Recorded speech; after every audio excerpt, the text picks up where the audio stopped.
Armchair.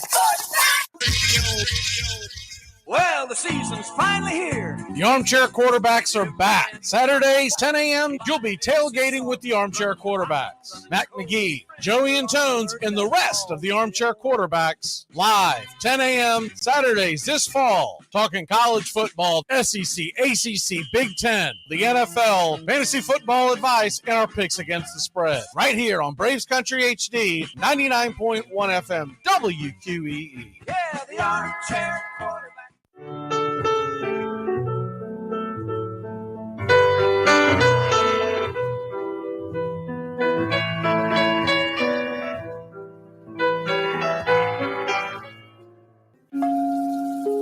Lineup for yesterday by Ogden Ash. A is for Alex, the great Alexander. More goose eggs he pitched than a popular gander. B is for Bresnahan, back of the plate.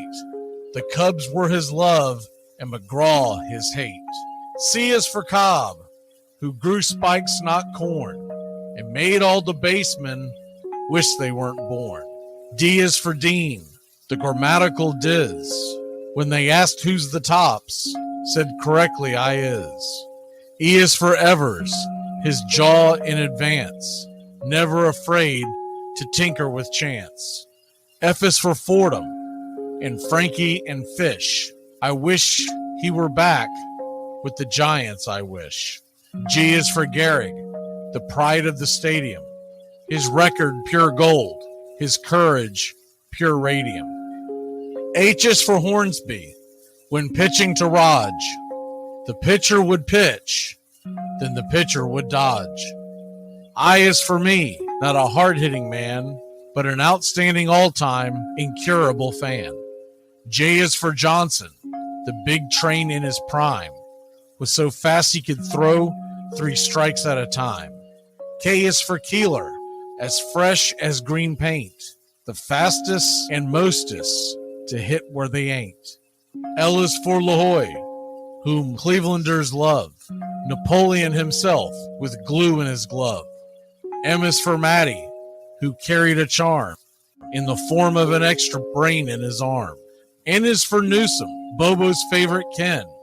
You ask how he's here, he talked himself in. O is for Ott, of the restless right foot.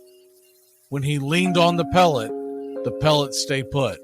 P is for Plank, the arm of the A's. When he tangled with Matty, games lasted for days. Q is for Don Quixote, Cornelius Mack. Neither Yankees nor years can halt his attack. R is for Ruth, to tell you the truth. There's no more to be said, just R is for Ruth. S is for Speaker, swift center field tender. When the ball saw him coming, it yelled, I surrender. T is for Terry, the giant from Memphis, whose 400 average you can't overemphasize. U would be Ubel if Carl wore a Cockney, but we say Hubble in baseball like football in Rockney. V is for Vance, the Dodgers' very own Dazzy. None of his rivals could throw as fast as he. W, Wagner, the bow-legged beauty, short, closed to all traffic with Honus on duty. X is the first of 2 X's in Fox, who was right behind Ruth with his powerful socks. Y is for Young, the magnificent Cy. People battled against him, but I never knew why. Z is for Zenith, the summit of fame. These men are up there, These men are the game. Lineup for yesterday, Ogden Nash, January 1949, Sport Magazine.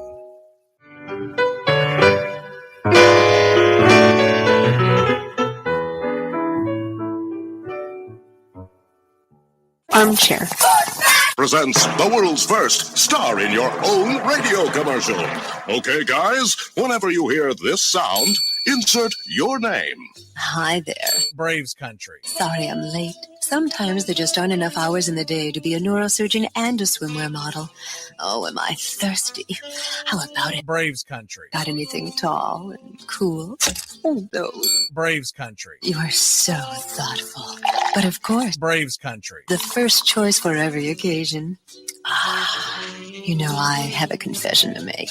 If I ever had a son, I'd want to name him. Braves country. Oh, Braves country. come here.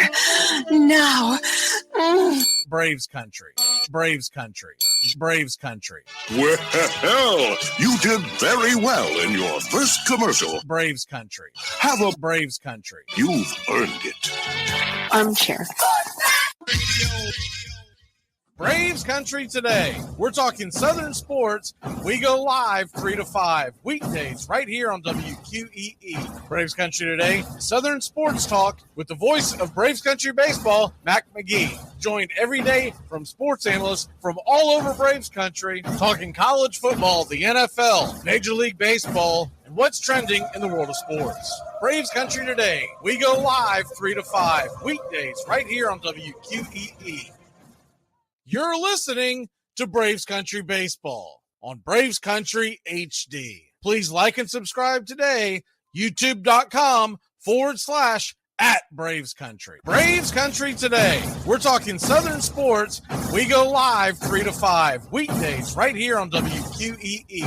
Braves Country today. Southern sports talk with the voice of Braves Country baseball, Magee. Joined every day from sports analysts from all over Braves country, talking college football, the NFL, Major League Baseball, and what's trending in the world of sports. Braves country today. We go live 3 to 5 weekdays right here on WQEE.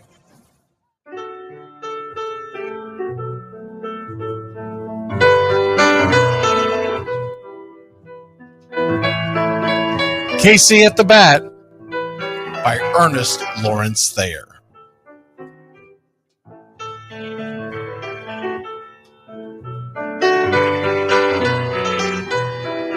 The outlook wasn't brilliant for the Munville Nine that day. The score stood 4-2, but with 1 inning more to play. And when Cooney died at first and Barrows did the same, a pall-like silence fell upon the patrons of the game. A straggling few got up to go in deep despair. The rest clung to the hope which springs eternal in the human breast. They thought, if only Casey could but get a whack at that, we'd put up even money now with Casey at the bat. But Flynn preceded Casey, as did Jimmy Blake, and the former was a hoodoo, while the latter was a cake. So upon that stricken multitude, grim, melancholy sat, for there seemed but little chance of Casey getting to the bat. But Flynn let drive a single, to the wonderment of all, and Blake, the much despised, tore the cover off the ball. And when the dust had lifted and men saw what had occurred, there was Jimmy safe at second and Flynn a hugging third. Then from 5,000 throats and more rose a lusty yell. It rumbled through the valley, it rattled in the dell. It pounded on the mountain and recoiled upon the flat, for Casey, mighty Casey, was advancing to the bat. There was ease in Casey's manner as he stepped into his place. There was pride in Casey's bearing, and a smile lit Casey's face. And when responding to the cheers, he lightly doffed his hat. No stranger in the crowd could doubt 'twas Casey at the bat. 10,000 eyes were on him, as he rubbed his hands with dirt. 5,000 tongues applauded when he wiped them on his shirt. Then while the writhing pitcher ground the ball into his hip, defiance flashed in Casey's eye, a sneer curled Casey's lip. And now the leather-covered sphere came hurtling through the air, and Casey stood a-watching it in a haughty grandeur there. Closed by the sturdy batsman, the ball unheeded sped. That ain't my style, said Casey. Strike one, the umpire said.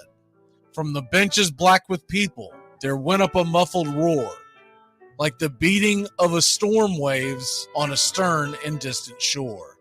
Kill him! Kill the umpire! Shouted someone on the stand, and it's likely they'd have killed him had not Casey raised his hand. With a smile of Christian charity, great Casey's visage shone.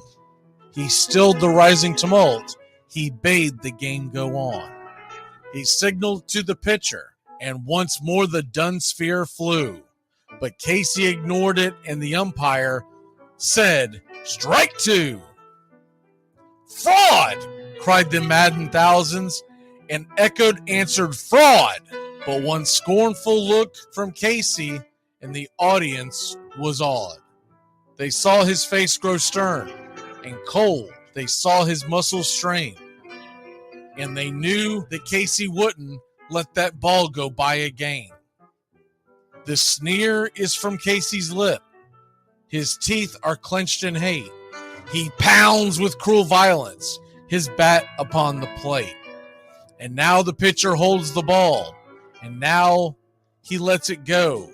And now the air is shattered by the force of Casey's blow. Well, somewhere in the favored land, the sun is shining bright.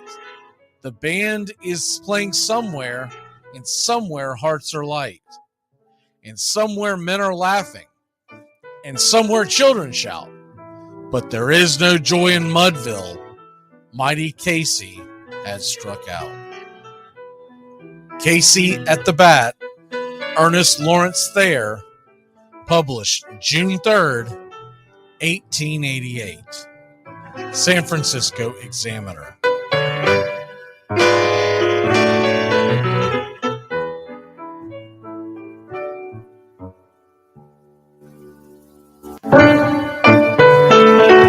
Hey, Braves Country! Braves Country HD is bringing you Braves Country Baseball. Braves Country comes to you every Tuesday night and Friday night, and 2 bonus games every week. Hi, I'm Magee, and we'll be bringing you play-by-play, pitch-by-pitch of your Atlanta Braves. It's free to listen. Please like and subscribe. YouTube.com/@Braves Country. Braves Country Baseball for the fans, by the fans.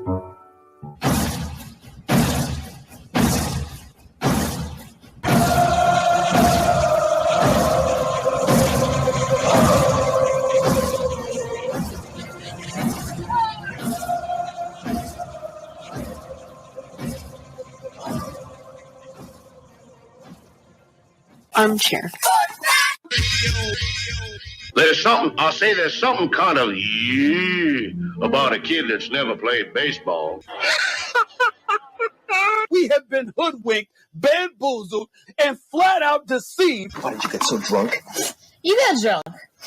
I'm just really exhausted. What's in that cup? Rum and Cokes? Do you have any idea how important this is? We're trying to save the pump. Really? This is what you're doing? Chief, what do you want to do tonight? The same thing we do every night. Try to take over the world. 106 miles to Chicago. We got a full tank of gas, half a pack of cigarettes. It's dark, and we're wearing sunglasses. Hit it. Armchair. YouTube Live? Radio station. The radio station you can call your own.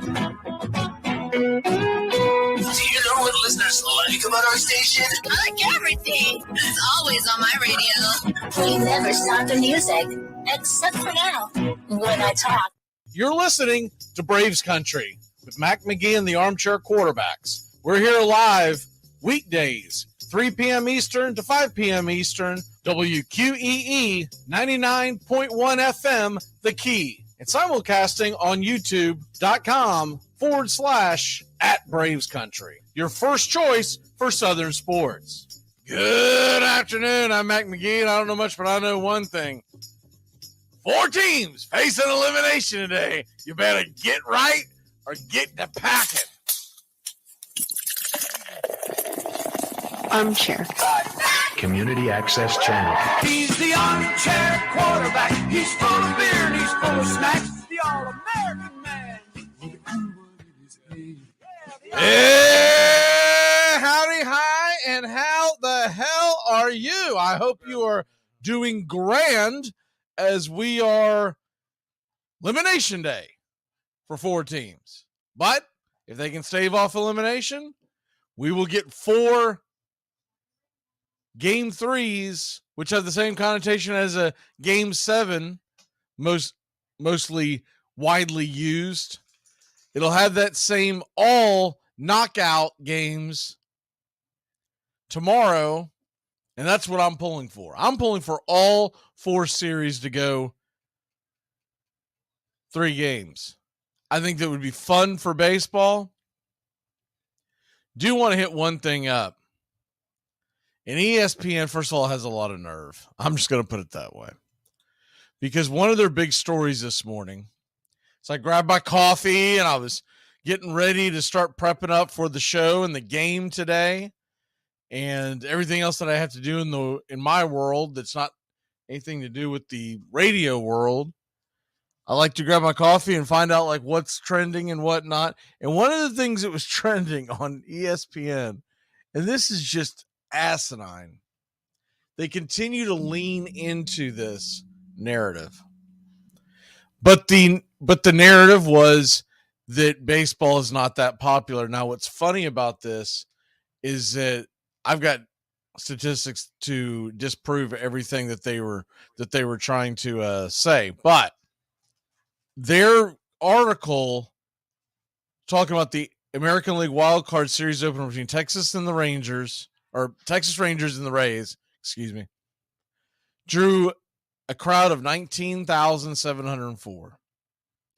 The lowest for a postseason game since the 1919 World Series, other than the coronavirus pandemic year, right? And first of all, the crowd was roughly 5,300 below total capacity. So first of all, Tropicana Field has very low attendance ability. That's number one. Number 2, it was a Tuesday at 3:00 because ESPN decided that's when they wanted to start the games. I still contend these games are starting too early. They've done a better job this year. I will not argue that. We had games in years past. Last year, there were games starting at 1:00, 2:00 in the middle of the week. As much as a fan would love to go grab a cold one and put their feet up and watch a game in a stadium, and I will say this, I've been to that stadium. Tampa Bay Rays Stadium is a disaster. An absolute disaster. Absolute disaster. I watched a game there, and I told myself that unless I'm going back to watch the Braves, I'll never go again. I watched, ironically, it was Texas and Tampa Bay. It was opening day a few years back. I want to say 2016. I might be off on that. But anyways, it was a very boring place to watch a game. You feel like you're sitting in a warehouse. So all of that being said, it's not a great place to go. And they are getting a new stadium, and people swear that's going to help, and I hope it does. I have to see it to believe it, because the Rays fans have never, the Florida baseball fans have never supported their teams. You think that's a dumpster fire? You should have let the Miami Marlins host the series with Philadelphia. It would have been much worse. Now, the one thing that Tampa's getting double-crossed with as well is the fact that they are playing the Texas Rangers, and they don't have a fan base either.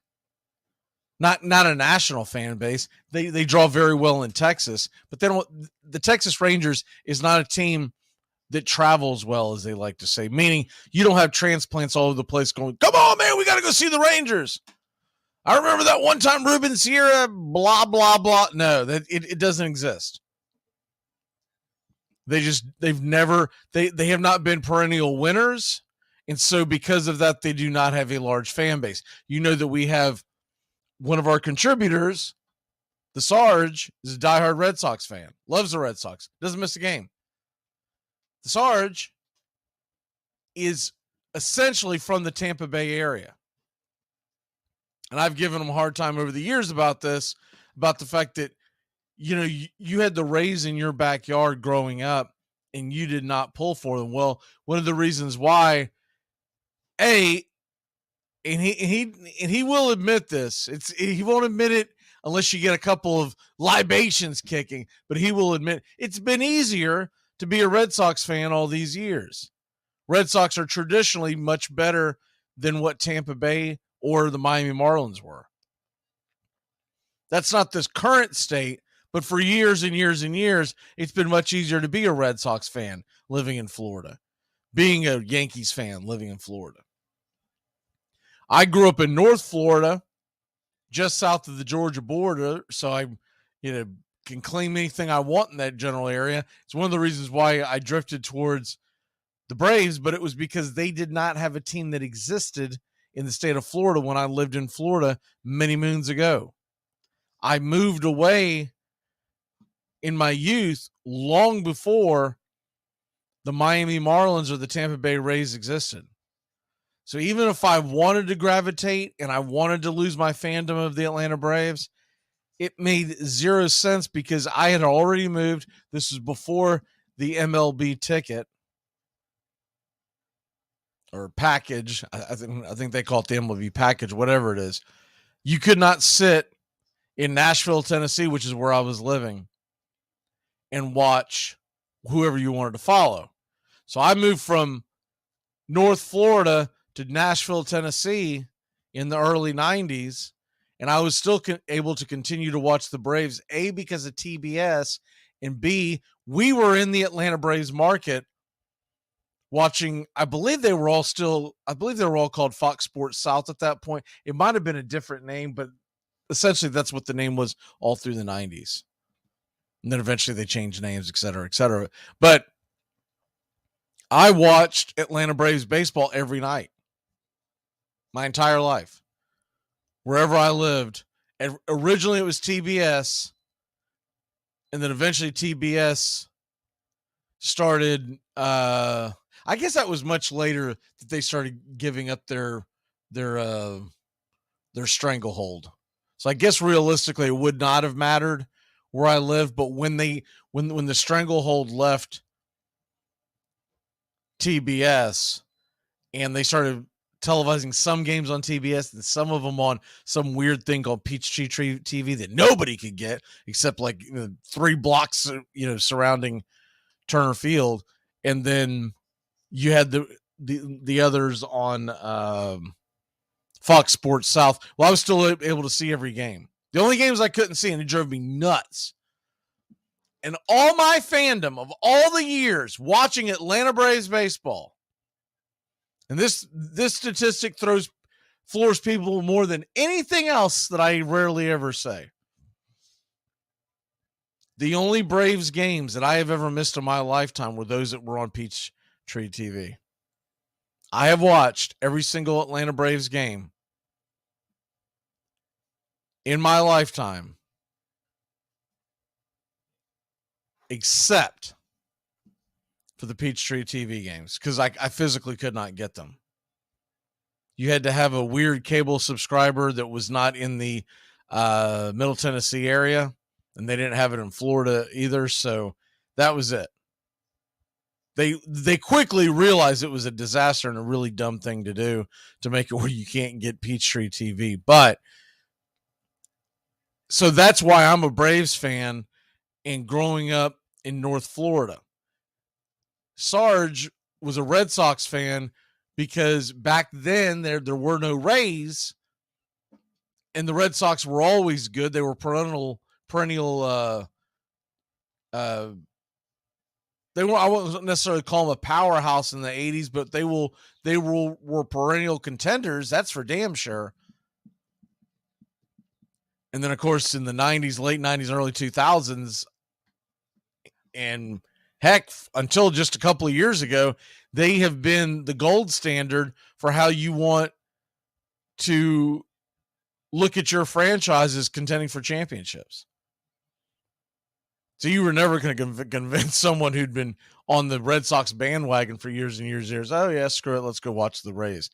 But the point of this whole thing with the Rays, they're getting on to them for not selling out 5,300 seats on a Tuesday at 3 p.m. I'm sorry, that's not on Tampa Bay fans, and normally I'm the first one to roast them. That is not on Tampa Bay fans. That is on Major League Baseball / ESPN Disney for deciding that 3 p.m. was a very good time to start a baseball game. 3 p.m. Eastern. You tell me why you couldn't wait till 5 o'clock and stagger them and stagger the start times. The way we consume sports nowadays, multiple games on, they don't have to all be by themselves. Now, they did a much better job this year of going 3, 4:30, 7, 8 o'clock. But I contend that the first game should have been, well, I'll even give them 4:30 in the afternoon. It's close enough where you can call it a day at work. Let's go.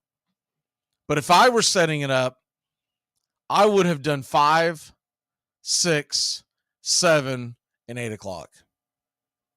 And if you do that, shingle the games like that, you're going to have heart-stopping action in the bulk of prime time. Because the 5 o'clock game is going to end sometime around 7:30, 8 o'clock.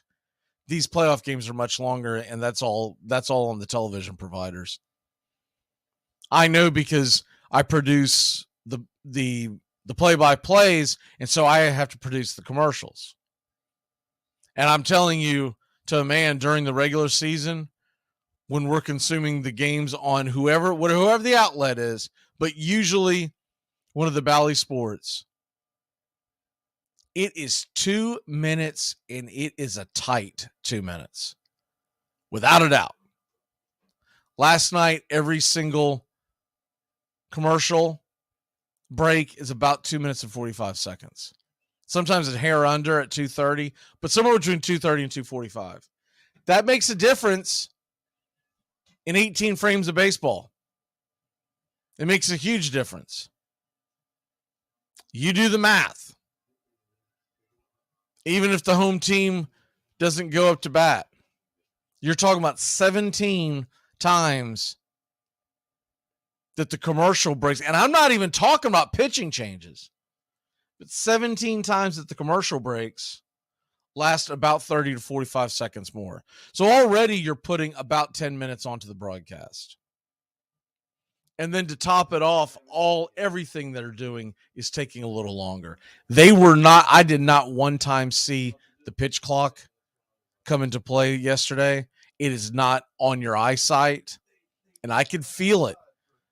The pace of play was slower. I'm not saying that they're ignoring the pitch clock altogether, but what I am saying is they're not starting it and staying on it like they were in the regular season. You can feel it. I could feel it. So for them to jump all over Tampa Bay and make this big thing about how, first of all, do you realize that 19,000 people, most NBA games would kill for that? But Tampa Bay, normally I would crush them for not showing up. But it's 3 o'clock. 3 o'clock. And MLB did not set the time till Sunday night. So 48 hours later, I'm telling my boss I can't be at work. Well, what if I have a big presentation? What if I'm just manning the ship? What if I'm just the guy or gal that's in charge, and I can't just go, all right, gonna go watch a baseball game?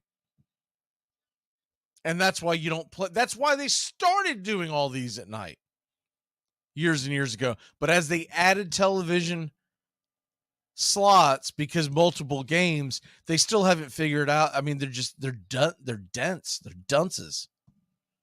So that's item number one today. I just wanted to get that out there. Really makes absolutely zero sense that went down the way it did. Other than that, you got 4 games of elimination baseball today. And that makes the day for exciting action. We're going to bring you game 2, Phillies Marlins. Hope it's a little more exciting than game 1. Game one was a dud. Even if you're a Phillies fan, you have to admit that was just a boring game. Now, Philly, the one thing I will say about Philadelphia, they did a great job of putting ducks on the pond. They just their bats really didn't come through. And maybe we're a little spoiled on the Braves side because we normally see our guys come through. And, man, you score 4 runs, 11 hits. Honestly, Braves fans are going, geez, man, we got to get it together. Philly fans, any other fans, they're excited. They're like, let's go. We won. And that comes with being the best team in baseball. When you're a Braves fan in 2023, you're a little disappointed if your team scores 1 in the 3rd, 2 in the 4th, and then doesn't score another run till the 8th. In Miami, their offense was non-existent for almost 6 innings. And then when they finally did crack through the door, they did not get big hits in 2 key situations. And I'm telling you right now, I've seen it all year long. I know he had the 2 home runs against the Braves in the series that they swept Atlanta, but that was also the series where the Braves literally were putting their JV squad out there. I don't understand why Jazz Chisholm is the cleanup hitter. He gets overpowered at the plate. I know he's on MLB The Show and everybody wants to, kowtow and say how great he is. He's not. At bat after at bat last night, he looked like he didn't belong up there. And I know he's a phenomenal talent. I get that part of it. I'm not saying you don't have him in the starting lineup. I'm not saying foolish things like that. I realize the Miami roster is what the Miami roster is. But in my opinion, I want him much further down in the lineup. And I'm basing that on the fact that he could absolutely be. I mean, I'm either going to have him much further down in the lineup or I'm just going to have him leading off so he doesn't have to think about anything. Go up there and swing. Like a very poor man's Ronald Acuna Jr. That's what I would go with. Because this whole notion that he needs to be hitting 4th in that lineup, it makes absolutely zero sense. I either want him way back at the back so he's not mucking anything up. And if he gets on, he's got speed, let's go. And the lineup can flip over and, maybe you can take advantage. Or I want him at the very top so I can just get him out of the way. And if he gets on, that's great. If not, and I know they like having Luis Arias as their leadoff hitter, but honestly, the way Luis Arias kind of slapping Judy's everything, it makes a hell of a lot more sense to put Arias in the number 2 slot. So if for some reason Jazz Chisholm is able to get on, Arias can get him over. Because Arias, I mean, he hits 350 this year. I think he finished with 349. So somewhere in that neighborhood. I don't have it in front of me, but around 350. So he's a solid get-on guy, but if you look at his slug and you look at his OP, I mean, he's literally a slap and Judy hitter. He sprays it to left field. Sometimes if you come inside, he can yank one over the right field wall. He doesn't have opposite power. There's something wrong with him. He was limping bad last night. I know he's getting through it and more power to him. But that's not who I want my leadoff hitter in 2023. Much like in 1989, my leadoff hitter has got to be able to run because the base paths are smaller. So to me, if I'm looking at that lineup and I'm setting the lineup for the Miami Marlins, I thought about this a lot last night. I mean, I can't really complain about the way they do the lineup in Philadelphia. All in all, You can pick anything apart, but all in all, I think it's a pretty solid lineup the way they lay it out. But to me, just looking at last night's game, I'm not talking about tonight or tomorrow, whatever, but just looking at who they had in the lineup last night at the same positions, right? I would go Jazz Chisholm either in leadoff, or if you tell me that you don't want him at leadoff, then by God, put him at the number 9 slot, just like we do with Michael Harris. Because that way, if he gets on, it flips the lineup over. But I would give it a try and have Jazz Chisholm lead off, Arias hitting second, Soler third. So there's a good chance somebody's on base when Jorge Soler comes to the plate. I know he went for 0 for yesterday, but he was also going up against Zach Wheeler. And for my money, Zach Wheeler is one of, if not the best, big game pitchers we have in Major League Baseball today. You can pick apart some of his starts he does in the regular seasons, but Zach Wheeler shows up in the big moment. And I think some of that's a little biased on my end because I've seen him do it time and time and time again against the Atlanta Braves, where Zach Wheeler is the biggest pain in our rear. We have faced him for years and years and years, and we've never really fixed the problem. He has absolutely dominated the Braves. He did it again the last time we saw him. But I'm putting Soler at third, and honestly, the way he was swinging the bat last night, you know what? I don't know what he was doing leading into last night, so that's one of the problems. But if I'm going off the information I have today, Josh Bell probably stays at third and Soler drops to fourth. So you would have Jazz, or honestly, man, Jazz just needs to be towards the bottom of the lineup. He gave away a couple of at-bats. You know what? I'm flipping the script. Put Jazz down at the bottom. Put him at the bottom. That way, you have to face Arias, Soler, Bell, and Berger all in a row, and you're not mucking up the whole thing. And then I would probably stick with De La Cruz and Sanchez. I felt like they're almost one and the same. Birdie doesn't really inspire me, but he does have speed. So if he's going to be in your lineup, then I'm having Birdie. I do some kind of a version of Birdie and Jazz back to back at the bottom of the lineup. Because I really don't want Fortes as the number 9 hitter, because if he gets on, he doesn't have the speed factor that John Birdie and Jazz Chisholm have. So I'm okay with putting my catcher. And I'm somewhere on 7th.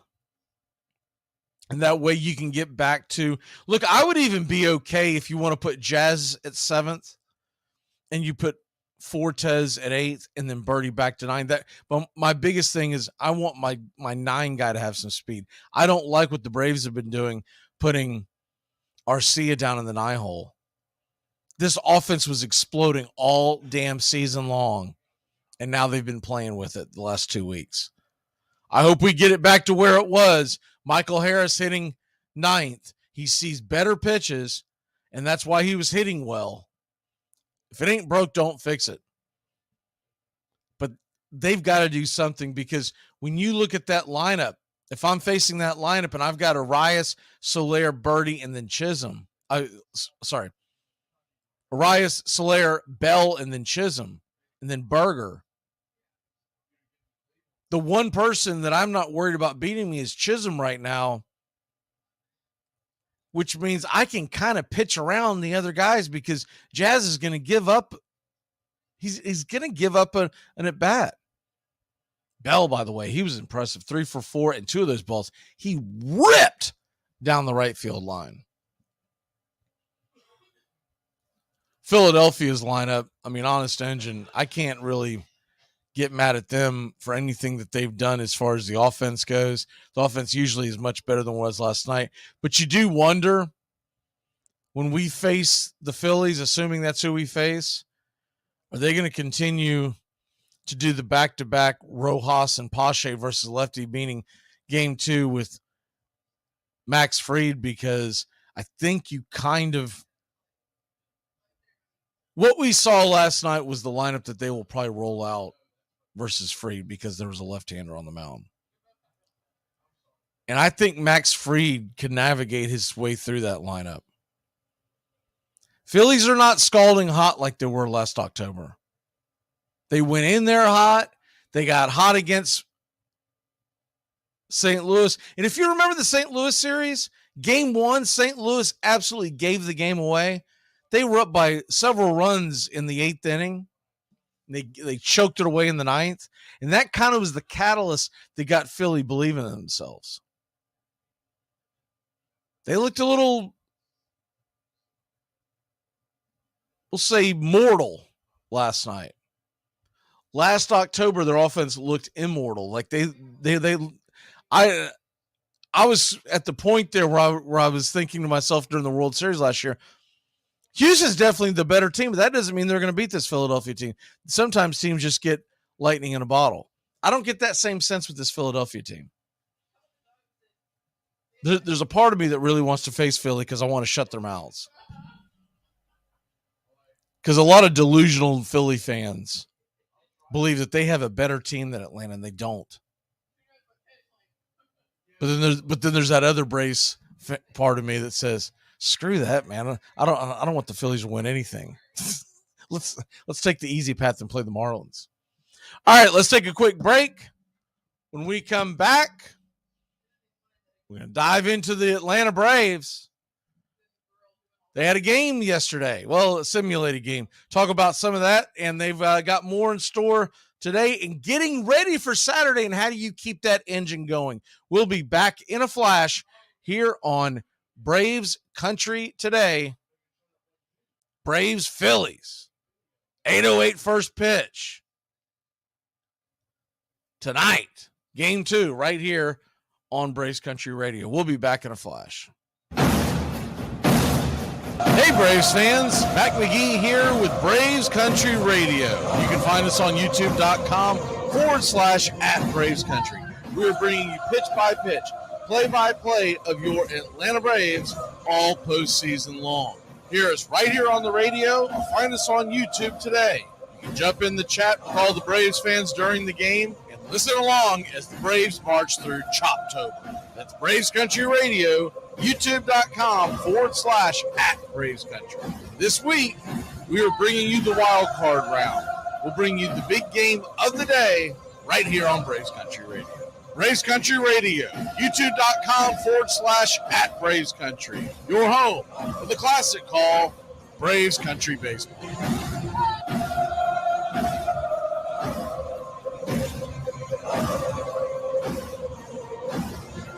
A woman in my section wants to know if we do anything gluten-free. What do I tell her? Tell her she's not allergic to gluten. She's just masking an eating disorder. Tom has been a teacher for over 40 years. One day, I think one of the students had asked the question and he didn't remember the answer. And I also noticed that he was letting his class out earlier than they were supposed to let out. I was really starting to worry. Levi and I talked about how it would change our lives, but he was there beside me. When something feels different, it could be Alzheimer's. Now is the time to talk. Visit alz.org/ourstories to learn more. A message from the Alzheimer's Association and the Ad Council. One out, nobody on. 2-2 count to Pete Rose. We've just started a wet day in Baltimore. There's a fly ball down the right field line. Tough chance. It's in for a base hit. Rose is coming for 2. It gets away from Robinson. Rose hit the dirt. And had he rounded the bag, he might have gone for 3. He thought it would be a play on him at second. The Cincinnati's Charlie Hustle, Pete Rose, and this is the way Rose plays the game. Just 150% each and every time, whether the ball is there or not. This helpful instructional message from the National Association of People Who Have Trouble Walking and Chewing Gum at the same time. Step, chew. Step, chew. Step, chew. Step, chew. Walt Whitman. Brooklyn Eagle, 1846.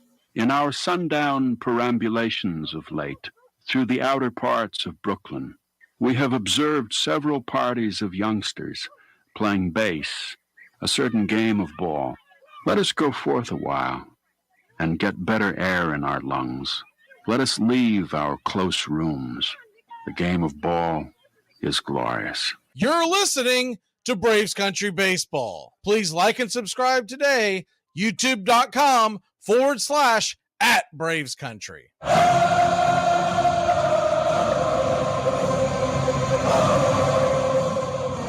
You're in Braves Country.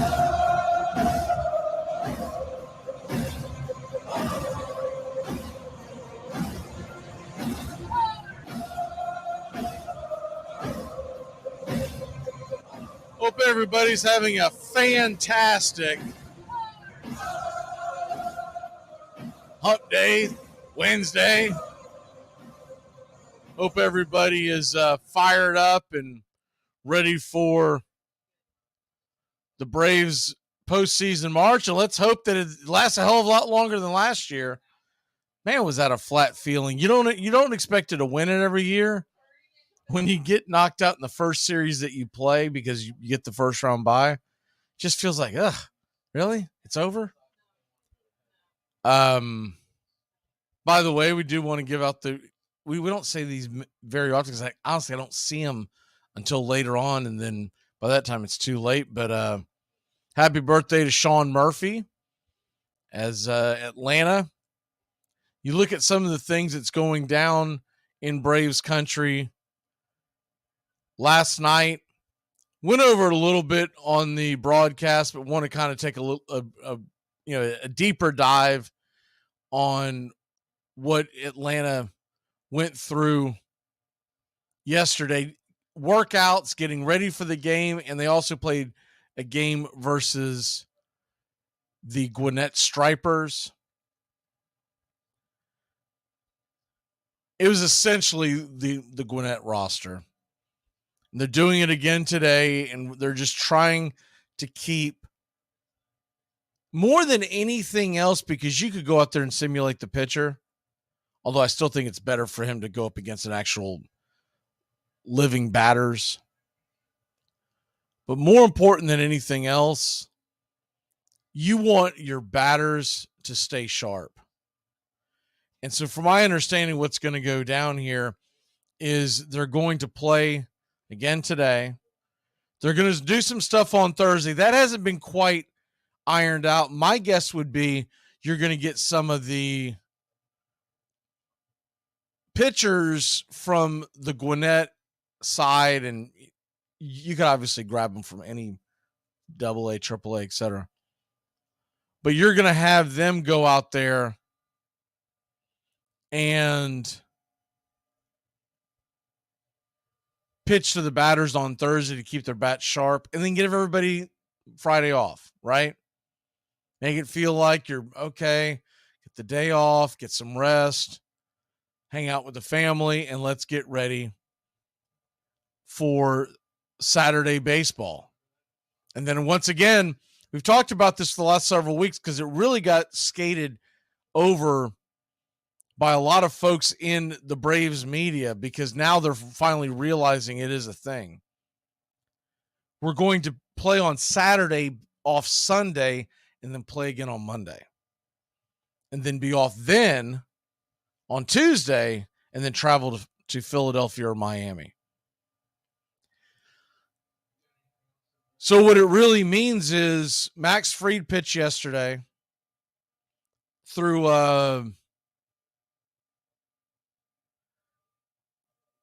5 innings, and he had his finger covered with like a Band-Aid because they didn't want to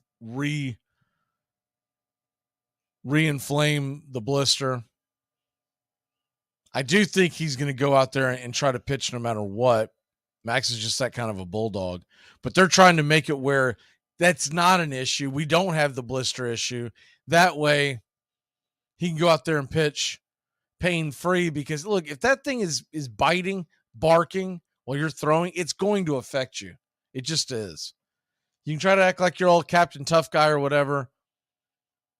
If you have a blister, it's going to be raw, and every time you spin a baseball off of it, it's going to get to the point where your mind's going to be, no matter how much you try to block it out, your mind's going to be more on that than it is on controlling the ball and where it's going.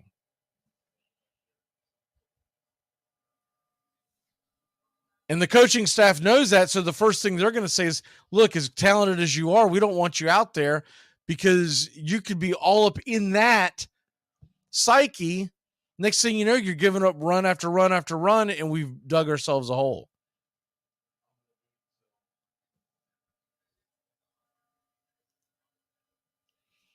So Max Fried goes out. He pitches well. 5 innings. A.J. Smith-Shawver pitched on the other side. He pitched well. The other thing that you got kicking is this as well, is that, by the way, first of all, the kid, Isaiah Drake, the 18-year-old, hot coffee coming in, baby. He's going to be good. I've seen some video on him. He is going to be good. Now, let's not overplay our hand and think he's going to come up and start for the Atlanta Braves opening day 2024. But with that being said, he is a young, talented player to keep an eye on. Remember, he was in high school a few months ago. But he's a kid that you can look at long term and say, all right, let's see how he develops. He can fly. He can flat out fly. He could be someone that by next postseason or maybe the year after, if they develop him right, he could at least be in there for base running duties. But it's more than just speed that gets you ready to run bases in Major League postseason. You got to be able to get the right jumps, et cetera, et cetera. Forrest Wall is an absolute secret weapon. You see the difference between when Wall was in there and when Lucas Williams was there. Lucas Williams is just as fast. If they had a foot race, I don't know who would win. But Forrest Wall knows how to get the jump. Forrest Wall is a hell of a base runner. Lucas Williams is just a very athletic kid.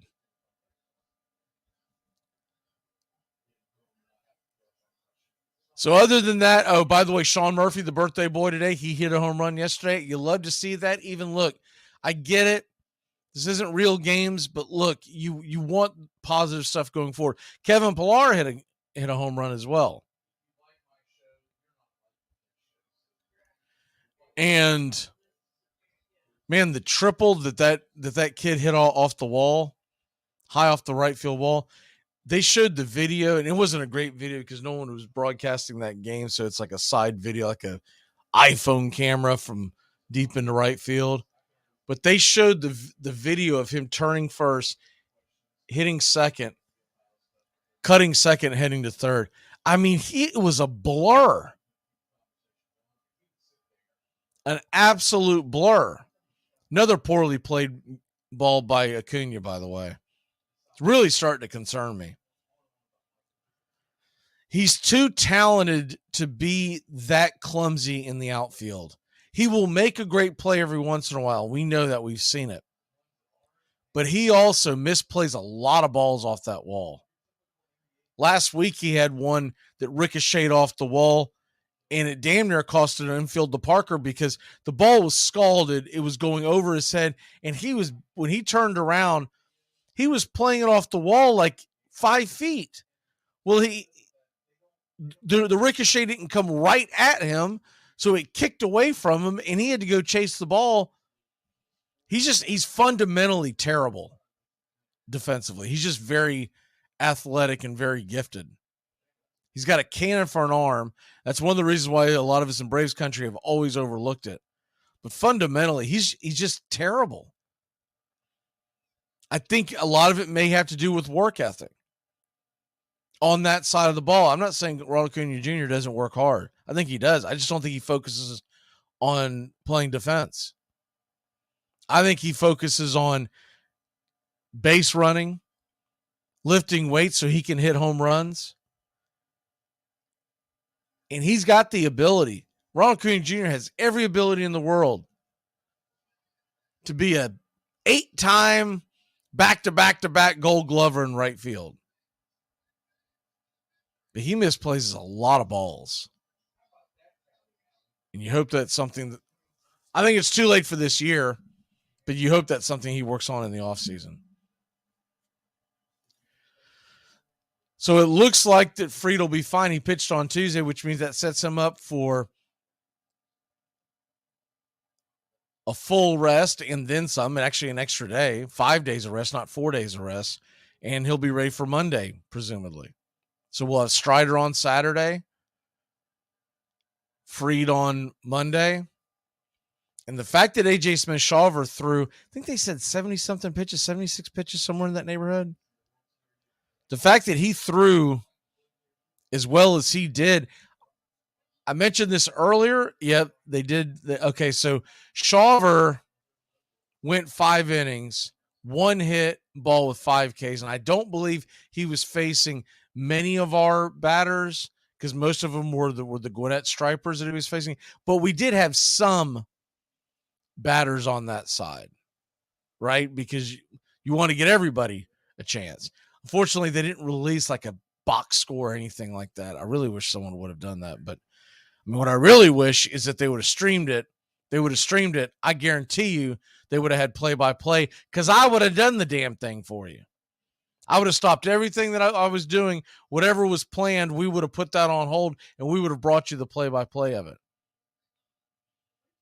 But a shaky iPhone all the way in deep right field off to the side with a zero view is not something that I'm going to be able to do much with. The last thing you want to hear is, all right, here's the windup and pitch. I think, I'm not sure who that is on the mound. The ball was called a strike. I couldn't tell you one way or the other if it was because we're 250 feet away from the side view. But Kyle Wright came in after A.J. Smith-Shawver. So once again, and this is something I was predicting way back in early September for those of y'all that actually follow the show and listen to the pregame show and remember, I was talking about a piggyback situation, whether they wanted to go right to Shawver or Shawver to right. But I think that's what we're looking at. And I believe the reason why we're getting Shawver to right, there's 2 reasons. A, Shawver's velocity is up. B, Wright has the experience in the postseason of coming out of the bullpen. So let's say in a perfect world, game 3, perfect world, game 3, closeout game in Philadelphia. A.J. Smith-Shawver, the SSAJ, going to the bump. He's going to face the Philadelphia Phillies, a chance to knock them out of the playoffs. And you put A.J. Smith-Shawver on the bump out there, and he goes 5 strong. And he gets followed up by Kyle Wright, who goes, we'll say 2. 3 would be great, but 2. I'll take 2. Because he doesn't have his velocity back and because he doesn't have essentially right now what he's working off is that knuckle curve, the fastball. He doesn't quite have that slider bite that he had last year. He'll get it back. It just won't be this season. You can go out there and you can get yourself through 7 innings with those 2 and keep the score down and give yourself a chance. Remember, I don't even know who the Braves, this is why we really want Miami to win tonight, because it would force Philadelphia to throw their best bullet at the Marlins. At the Marlins on Thursday night. If they go out and win the first 2 games of the series and they don't have to use probably Ranger Suarez, then Ranger Suarez is going to go out there and face the Braves, I would think, game 1 of the NLDS, and he's actually pitched really well against the Braves. I still like our chances. You're going to have Strider, who's dominated the Phillies, versus Ranger Suarez. Big difference between that and Rangers and the Atlanta Braves facing Christopher Sanchez. I mean, my God, the Braves absolutely batted him around. And though I think he's got good stuff, he's going to be a very good pitcher down the road. He's not what Ranger Suarez is. So big game tonight, y'all. I know a lot of Braves fans may not be paying attention to it because your ho-hum, I call them drive-by fans. They just kind of drive by during the season, kind of look at the stats. They'll make outlandish comments. They really don't know what the hell they're talking about. And then when they see that we're heading to the playoffs, okay, now their interest is peaked. But they're still just driving by the scene. They'll wait to show up sometime in the postseason. They're not paying attention to what we're paying attention to, what you're paying attention to, which is if Miami can win one of these games, they force a game 3, and that will force Philadelphia's hand. Because honestly, I mean, I wish Suarez was going tonight because we can get to Aaron Nola. But let's say they do have to go all 3 games and Suarez isn't available. That means Zach Wheeler game 2, Christopher Sanchez. I would think it would be Sanchez game 1 and all this. I don't think they would go short because if you do that, you're really unraveling a situation there. Because what if you throw Wheeler at the Braves game 1? Short rest, he can't go very long. Not to mention, what if his velocity's down because his arm's tired, et cetera, et cetera. Braves pound him. Then you've already lost that bullet. He's done till at least game 4. Now you're going to send Aaron Nola out there to face Max Fried in game 2. That's going to put you behind the 8 ball if you're down 1-0. So I think Philadelphia is going to play it safe. I think they're going to look at it as we want to win 1 game in Atlanta, and we don't think they can beat us in Philadelphia. Atlanta wants to take both damn games in Atlanta and say, Philly, I don't think you can beat us in a game 5 in Atlanta. We'll see. We'll see if we can go in there and win game 3 or game 4. But I don't necessarily think that we have to because we're going to win game 5 at home. Max Fried, let's go. And if Max Fried goes out there on Monday and has another blister issue, then guess what? I would save Spencer Strider for the closeout game, game 5. Max Fried would obviously go back on the IL. So you have Shawver and Kyle Wright pitch game 3. In game 4, you can go out there, you can throw Bryce Elder out there. But if you're up 2-0 heading into Philadelphia, you're really playing with house money, and you know you've got Strider game 5, and you're not that worried about it. And you know they're going to try to push Wheeler back out there. And though it would be on normal rest, even with that being said, Strider's been damn near unhittable when he faces him. Hopefully we don't get the bad version of Strider like the other night with Washington, where he loses it. He settled down, he got his 20th win, but he looked like junk in those first couple innings. I think he tries to strike out too many guys on one pitch when the game starts. He gets revved up. But you look at what the Braves are looking today. By the way, the quote unquote unofficial line, but they were keeping up with it. Max Fried went 5 innings, gave up 2 earned runs. He did walk 3. That's concerning. 2 home runs. That's concerning. 76 pitches, 44 strikes. But I'd say more than anything else, okay, first of all, only give up the 2 earned runs. You don't hate that. But the one thing that I will say about that is I'd be willing to bet he was holding back a little. He wanted to see if he could throw those 76 pitches in 5 innings, wake up today, be okay, come out of the game last night, be okay, and let's go. Instead of worrying about trying to spin the perfect curveball, et cetera, because you just want to build yourself back up to where next Monday you're hitting it on all cylinders. But the way that series will play out, it'll be Strider 1, Fried 2 in a perfect world. Shawver game 3 with Wright piggybacking. And then game 4, if there's a game 4,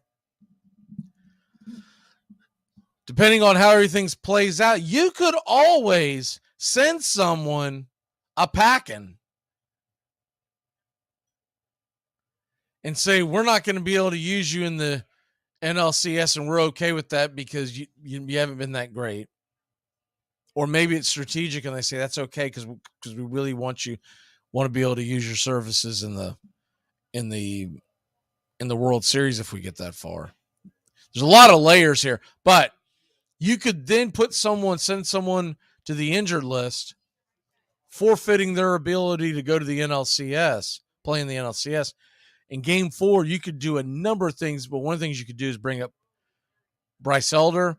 If he starts to struggle, guess what? Bullpen. You're off the next day anyways. The way he has been, how badly he has pitched, the way he has not been able to find the strike zone, I would prefer to just call it a day and do a bullpen game anyways in game 4. Like a true bullpen game. Tonkin rolling out there. Bridge it with Jesse Chavez, however you want to do it. Because the one thing that you're going to get out of a Tonkin to Jesse Chavez, however you want to set it up, those guys aren't walking 5 guys in a handful in just a few innings, which is what we have seen over and over with Bryce Elder in the second half of this year. He has an ERA near 5 since July.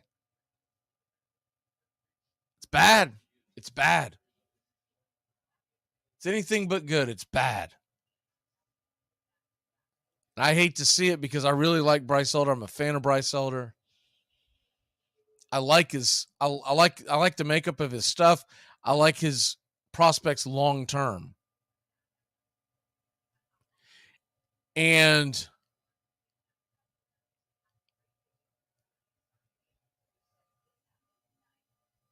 he is just not pitching well right now, but I think he could have been running out of gas. I also feel like maybe there's just some things he needs to fix mechanically. You don't have to do that. You don't have time to do that in the postseason. You got to be ready to rock and roll, my friend. There is no, well, next start out, we'll really work on this. And we'll work on, no. You do that next spring. AJ looked phenomenal his last time out. Kyle Wright looked very promising and much better. Enough to get you through a couple of innings. Because to me, I feel like it would be greedy to try to expect Kyle Wright to go out there and make a start, and split him and Shawver up.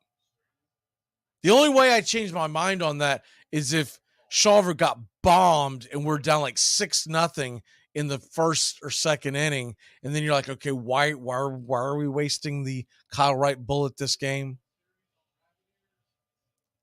Let's go get McPugh out of the bullpen. Let's go ahead and bring his ass in because this game's a wrap anyways. Let's live to fight another day. The one thing that's concerning to me about Fried, he threw 76 pitches last night, 44 strikes. That's the part that's concerning. But once again, I don't know because there were no reports about his velocity, etc. I don't know what he was letting loose. He may very well have. They might have told him to keep it basically at an idle. We don't want it up in fifth gear. Just kind of make sure that everything's working fine. You worry about taking it to the next step next Monday.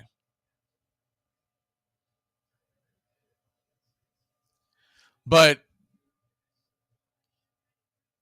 I think all in all, everything was good news coming out of yesterday. I don't believe there was any real bad news.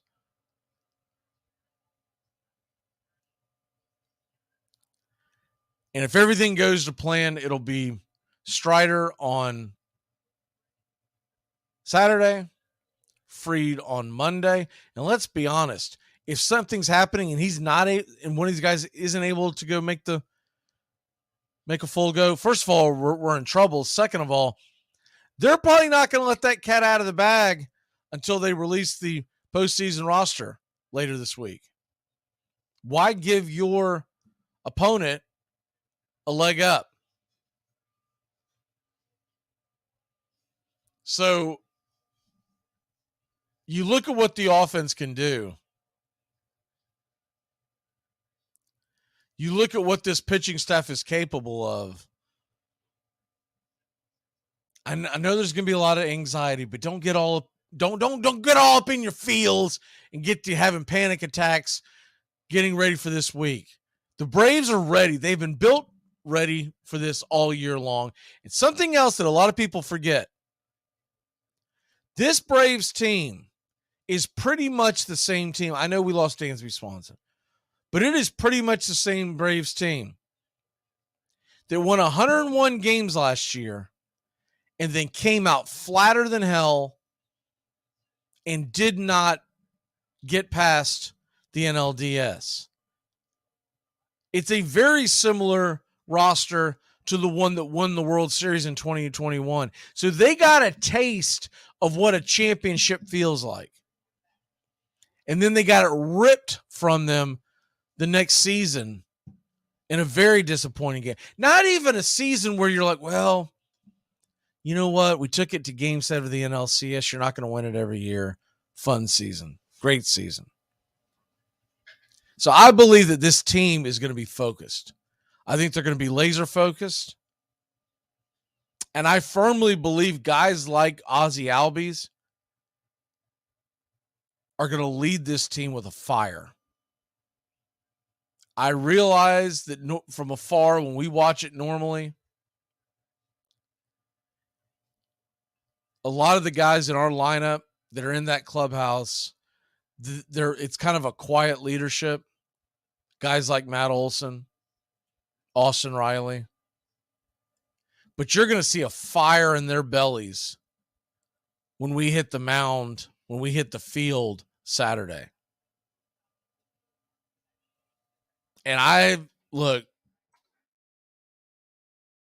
do pick the clicks on the series and everything like that when we get into that. But don't discount how important Marcell Ozuna has been to this team. If we can get Austin Riley back rolling, he hasn't been hitting terribly, but he has not, we have not had one time in this year where Austin Riley, there was a small pocket in late June, but we have not had a time in this year where Austin Riley has come out of the gate firing on all cylinders. It's been a very methodical, very impressive season for Riley. But there were times in the 2021 season where he had less home runs and whatnot. But he felt like, it almost felt like you couldn't get him out. If Riley can start off and get hot, I have full confidence that Acuna is going to be Acuna. Olson's going to be Olson. Ozzie's going to go out there and do Ozzie things. That linchpin in this and I believe Ozuna is going to give you good at bats. Good at bats don't always equate into home runs, but he's going to give you good at bats. With all that being said, if you can get Riley going too, which means there is nowhere to pitch around in the 1 through 5 slots.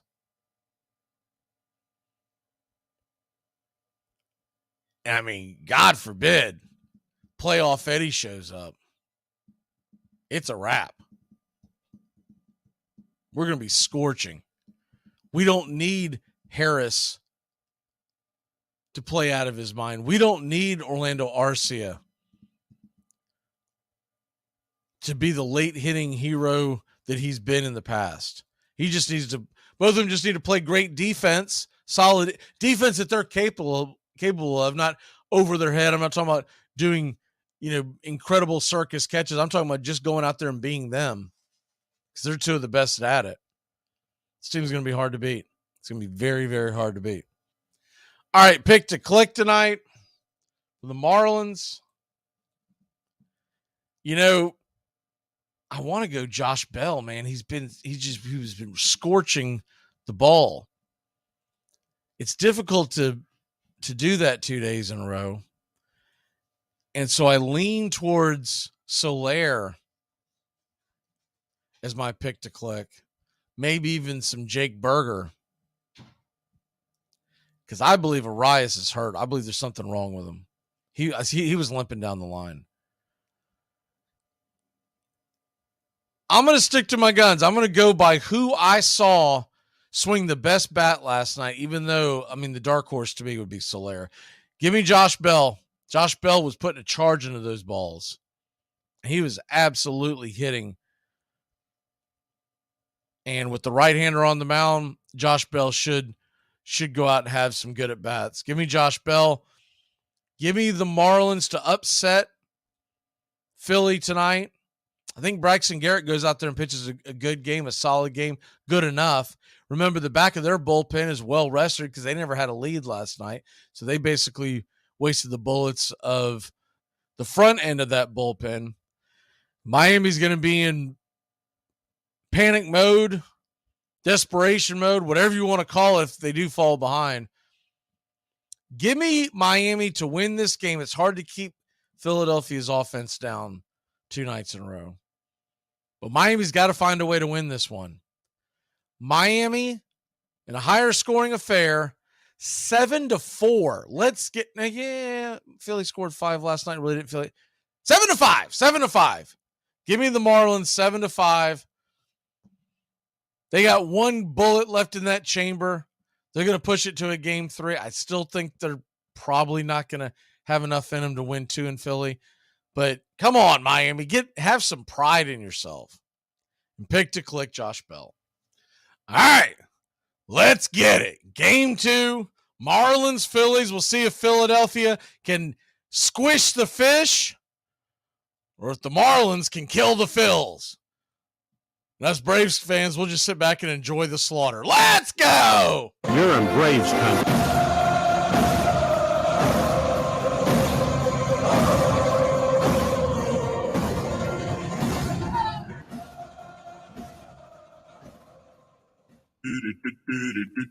Goodbye, sweetheart, well, it's time to go. We're back tomorrow with another show. Well, unless we're fired, we'll talk to you then. Goodbye, sweetheart, goodbye. Goodbye. Guys and gals, it's time to go. We'll see you on the next show. Same bat time, same bat channel. Thanks for listening to Braves Country with Mac Magee and the Armchair Quarterbacks on 99.1 FM WQEE The Key in Noonan, Georgia, and simulcasting on youtube.com/@Braves Country. Braves Country comes your way weekdays. Please follow, like, and subscribe today. Armchair Quarterback Radio, your first choice for Southern sports. Something of the 5th of September. Something of the 5th of September. She said a lot that I can't remember. Something of the 5th.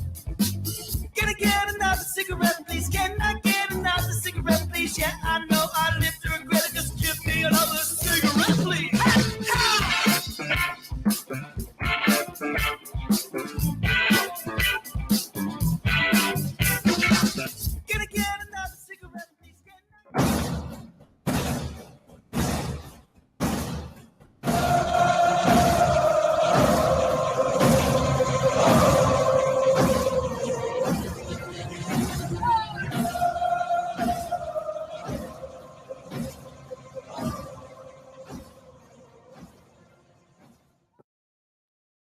On a beer?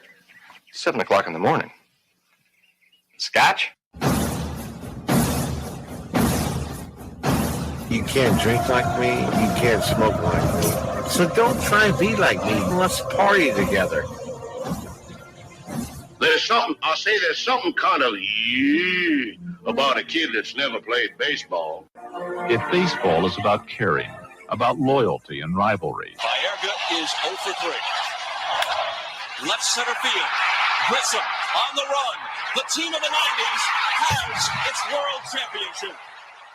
There's a very peaceful thing. It was created and played in pastures and meadows. There's grass, there's outdoors, there's everything that people thought was American and feel about America. You get in a ballpark, and it's the wonder of walking through that dark tunnel and seeing a huge open space where men play the little boy's game.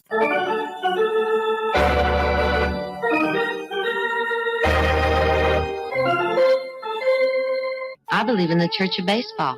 I've tried all the major religions and most of the minor ones. I know things. For instance, there are 108 beads in a Catholic rosary, and there are 108 stitches in a baseball. I prefer metaphysics to theology. You see, there's no guilt in baseball, and it's never boring. It's a long season, and you gotta trust it. I've tried them all, I really have, and the only church that truly feeds the soul day in, day out is the Church of Baseball. Touch a ball, Joe. You'll never hit a bigger home run in your life. Room in right center. If he hits one there, we can dance in the streets. The 2-1.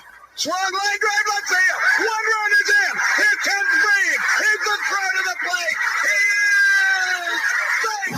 Braves win. Braves win. Braves win. Braves win. You're in Braves country.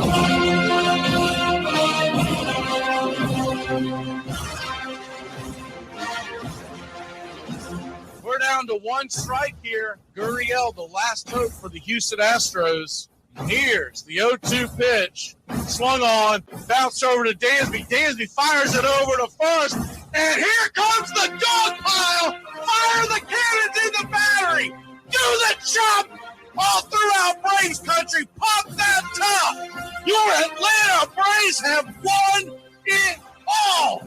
Oh, say can you see by the dawn's early light what so proudly we hailed at the twilight's last gleaming, whose what stripes and bright stars through the perilous fight o'er the ramparts we once were so gallantly streaming, and the rocket's red glare above bursting in air gave proof through the night that our flag was still there.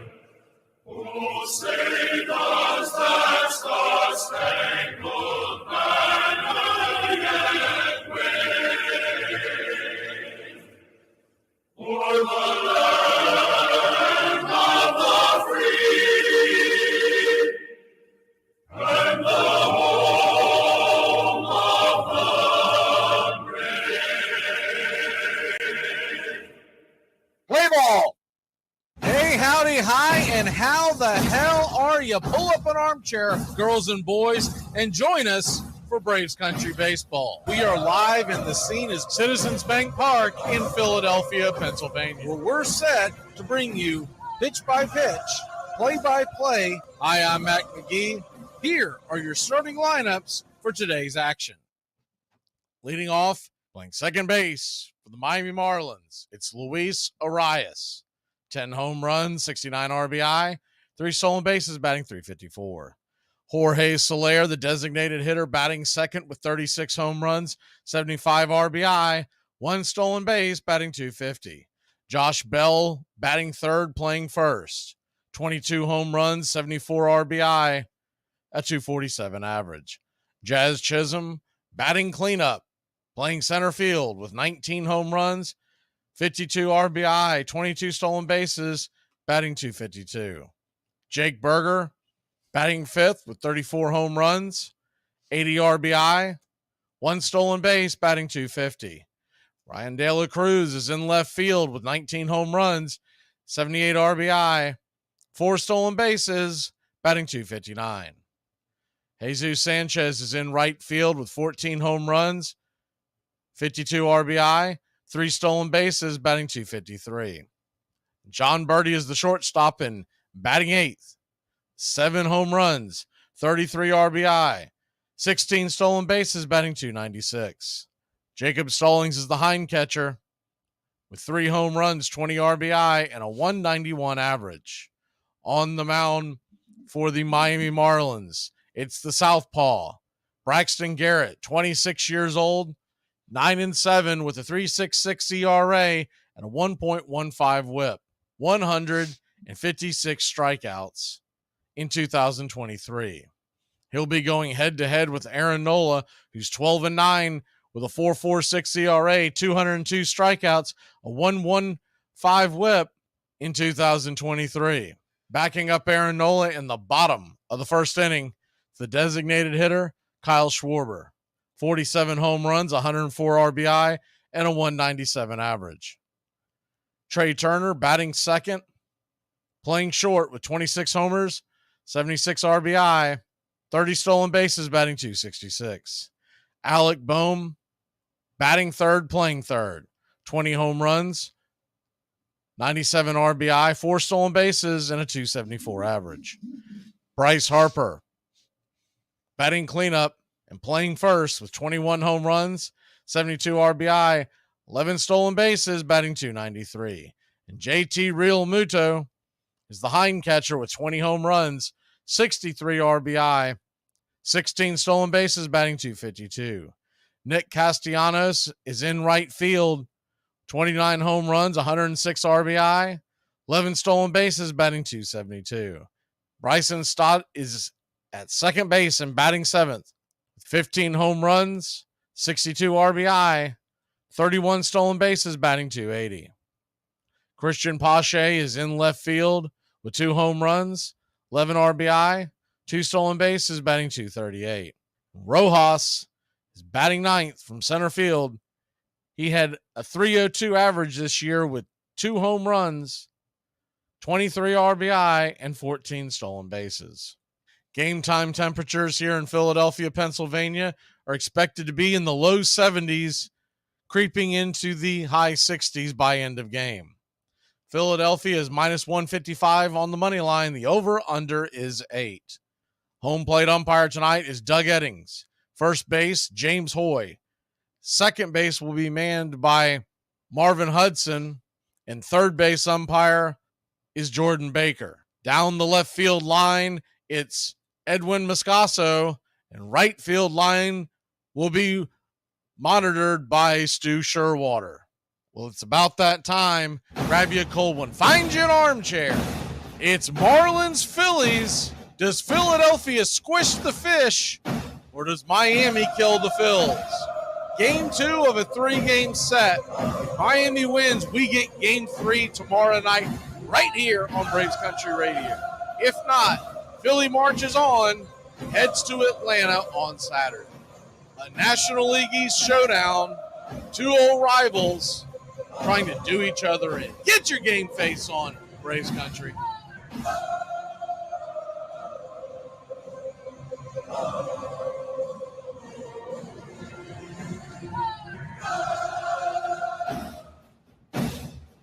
Get this bus moving. Stop. Come back. Too late. Roll call! Yeah, roll call! You're in Braves country. Good evening, Braves Country. Hope everybody's having a great evening as we get set for game number 2. And going to hit up roll call real quick as one of the reasons why I'm normally not on camera. Got to bust out the glasses and all that stuff. Good evening, Robert. Good evening, Rachel. Who else we have in the chat here? Keith, Ron, Way Weary, AY. I know I saw Goat. There's Goat. Kenneth, Jameson. And I believe that is it. This came on a little later than normal as We are getting into that postseason mode. More on that as the game goes on, what the scheduled times will be. As Aaron Nola is firing up his last warm-up pitches, I'm going to turn my camera off because I got to turn some lights on back here, and you won't be able to see me because it gets really bright back here. So welcome in Braves country, and then, of course, any Miami Marlin fans and Philadelphia Philly fans, welcome in as well. Everybody's welcome here as you get to root on your team, and the Braves are just really curious who they're going to play.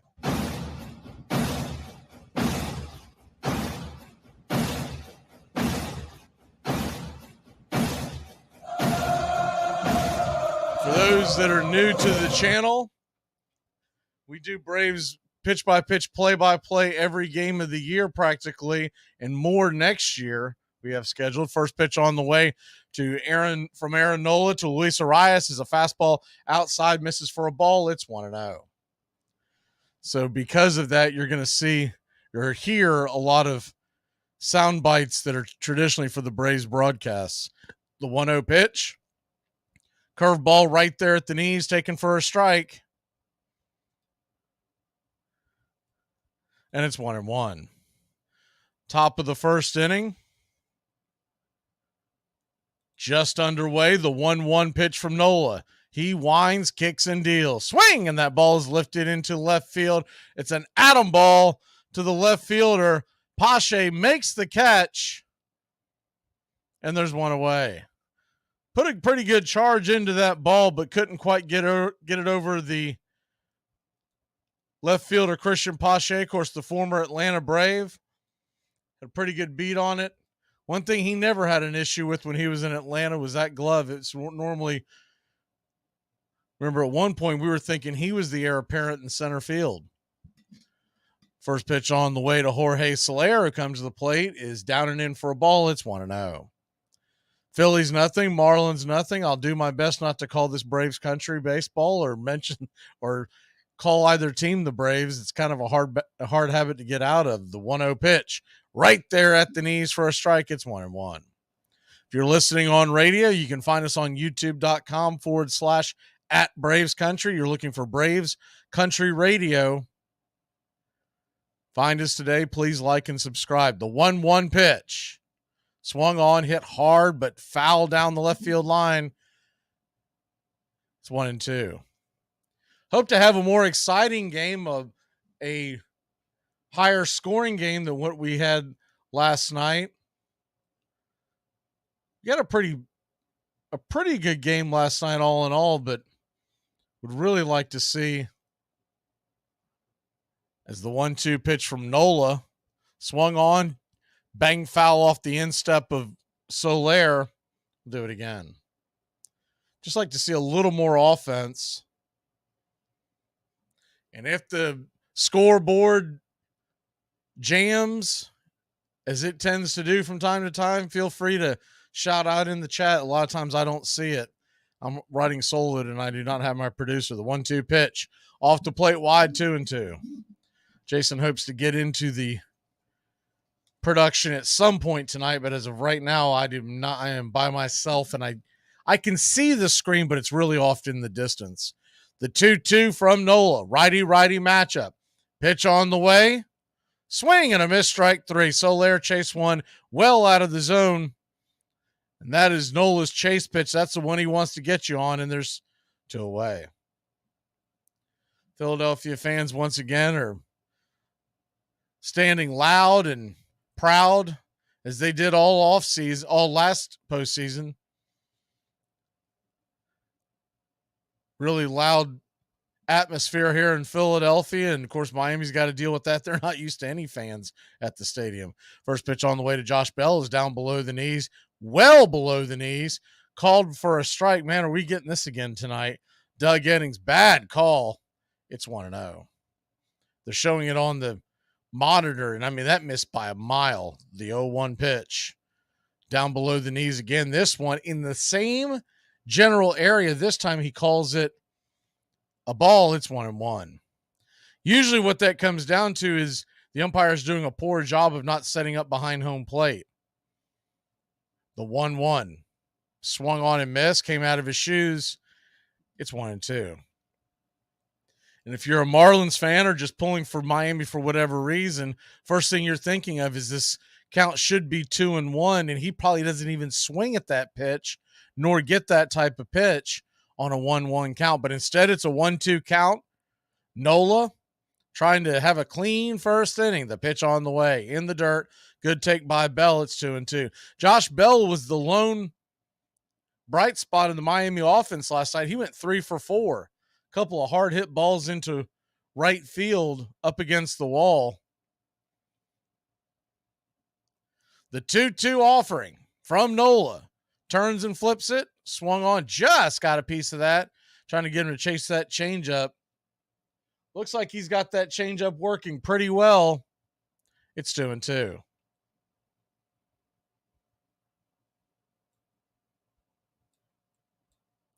So a 2-2 count.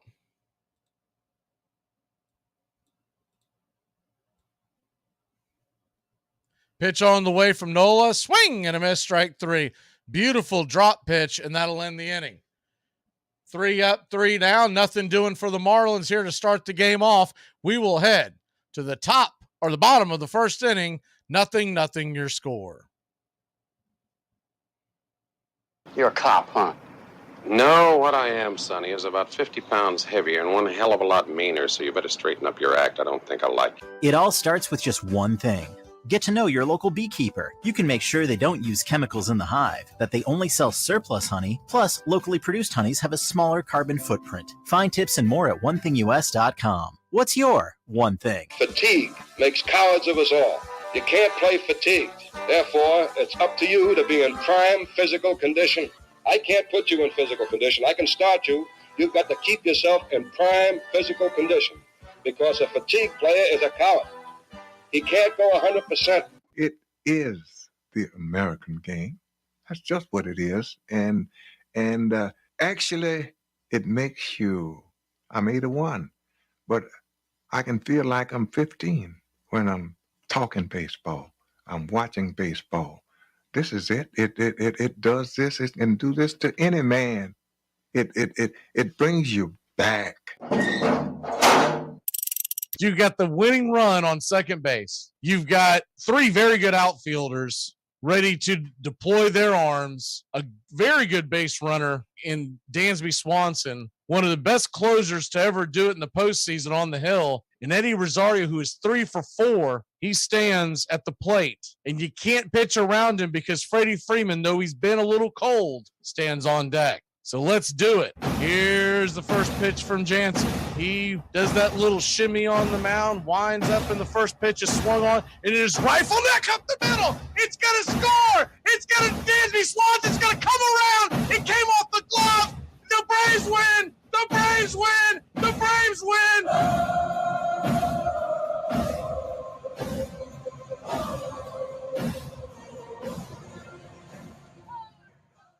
Welcome back. Game 2 of the National League Wildcard Series. Got some news on the Braves. They played another practice game again today, and they have one set for tomorrow. Bryce Elder will pitch the one tomorrow, so keep that in mind. The first pitch on the way to Kyle Schwarber is off the plate, little wide. Called for a strike. It's 0-1. Lefty-lefty matchup. Braxton Garrett kick, spins, and deals. Down and away. Look like the slider. It's 1-1. Going to hit those news and notes. I'll tell you what, we're missing an opportunity here. If someone would sit out in those stands in Atlanta and fire up a camera, I'll do the play-by-play, and we could get some Braves baseball tomorrow. The 1-1 misses wide, 2-1. So a 2-1 pitch to Schwarber. Pitch on the way, off the plate wide, ball 3.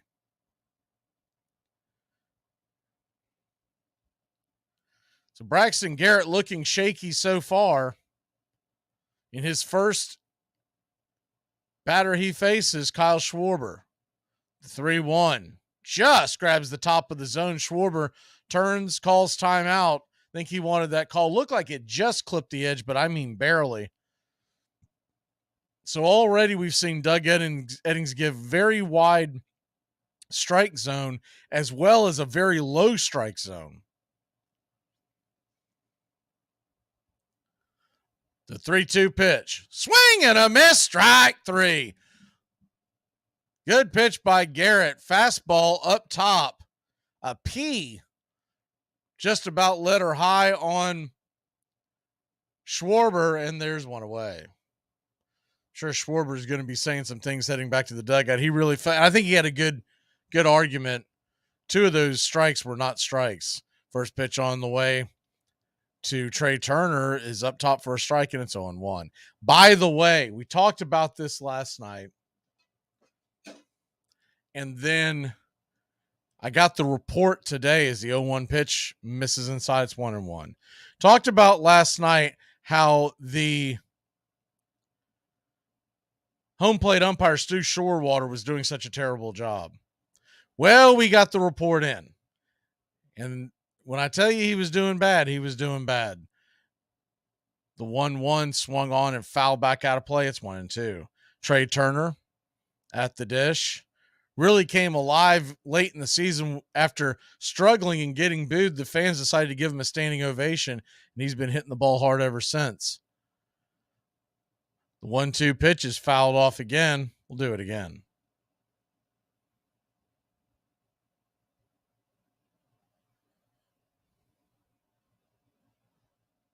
The 1-2 from Braxton in the dirt. Skips up and good block by Stallings.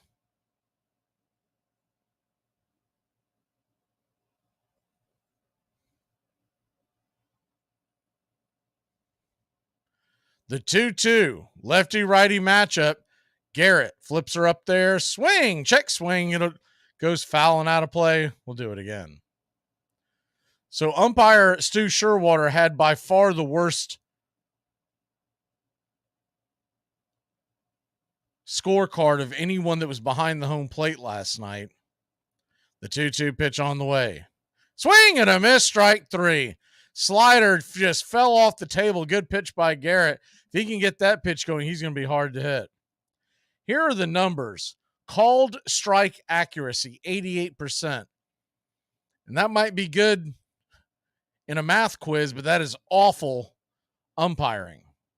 Called ball accuracy, 95%. Both are usually much, much higher. First pitch on the way to Bowman, swung on, popped up, can of corn just past shortstop, making the catch is birdie, and that'll end the inning. 3 up, 3 down. We'll head to the second inning. Marlins, Phillies, scoreless. I'm going to let you guys do what you guys got to do. Don't worry about me. I'm just going to go home, make a little macaroni and cheese, seal the window, and turn on the gas. It all starts with just one thing. When recycling, rinse out jars and cans, and avoid recycling wax paper or paper soiled with food. This will reduce recycling contamination. Find tips and more at onethingus.com. What's your one thing? Bro, Blake, play for the love of the game, man. What's wrong with you, bro? Money should not be a thing. Yeah, man, I gotta get my money. I'm not playing unless I get mine. Armchair. 15 minutes could save you 15% or more. Is that Shakespeare? Nope, it's Geico. Yeah, that's Shakespeare from one of his unpublished works. Oh, it be not for awakening. Nay, giveth thou the berries. For 15 minutes could save you 15% or more. No, it's from Geico, because they help save people money. Well, I hate to break it to you, but Geico got it from Shakespeare. Geico. 15 minutes could save you 15% or more. Enjoy sun-drenched days, epic stays, and plenty of room to roam in Greater Fort Lauderdale. Our hotels, attractions, and restaurants have taken the Visit Lauderdale's Safe and Clean pledge so you can relax and explore with confidence. When you're ready for that well-deserved staycation, our 23 miles of golden beaches await. Find wide-open spaces to hike, bike, kayak, and paddleboard. Visit your favorite attractions, then dine out in style on waterfront patios. Learn more at sunny.org. We were playing ball between the lines near Alexandria, Texas, when suddenly there came a scattering fire of which the 3 outfielders caught the brunt. The center field was hit and was captured. The left and right field managed to get back into our lines. The rebel attack was repelled without serious difficulty, but we had lost not only our center field, but the only baseball in Alexandria, Texas. Welcome back to Braves Country Radio, Marlins Phillies. Good old-fashioned National League East showdown, and the winner will face Atlanta. So that's one of the two of the main reasons why we decided to pick this series to cover here on Braves Radio. You're riding down the Braves Country Radio, I should say, as you're riding down the road. We're heading to the second inning, scoreless. 0-0. The first pitch on the way, swung on, tap foul off the plate. It's 0-1. Jazz Chisholm, the batter. Jazz Chisholm had a terrible night last night at the dish. 0 for 4, 2 strikeouts. And that doesn't even do it justice. I mean, he just gave away at bats last night. Righty-lefty matchup. Nola turns, spins, and deals. Swung on, and that ball is tapped over towards first. Should be easily playable. It is. Harper grabs it, tags first, and Chisholm is 0 for 5 in the series. Talked about it in the pregame show. Really do not understand why he is their cleanup hitter. So many better options. And don't get me wrong, I think Skip Shoemaker's done a great job with this Marlins team. But every time we have seen Jazz, and including last night, he's not a cleanup hitter. I'm sure Phillies aren't complaining. Heck, put him in the 3 spot. Let's go. That'll bring Jake Burger to the plate. Jake Burger, who's had a very good year, came over in the trade for the Marlins about midway. First pitch on the way. Little inside, called for a strike. It's 0-1. Doug Eddings, we've had him a few times. He tends to have a larger strike zone. The 0-1 pitch swung on, banged over to third. Bohm's got it. Burger will be out by about a step, maybe a half step. Good hustle by Jake Burger. There's 2 away. Milwaukee 2-0 over Arizona. That game is in the 5th. That's an elimination game, as all of these are. If Milwaukee can hold on to that lead, there will be a game 3, tomorrow. The other 2 series are done. Rays went packing. They scored 1 run at home in 2 games. First pitch on the way is a fastball that I guess they're going to say that was outside. And this strike zone by Eddings, this is as bad as it was last night with Sherwater. It's 1-0. The 1-0 pitch. Righty-righty matchup. Knuckle curve swung on and fouled back. Tapped into the chest protector of JT Realmuto. 1-1. The Minnesota Twins, they won their first playoff series in 21 years. 9 consecutive playoff series they had lost.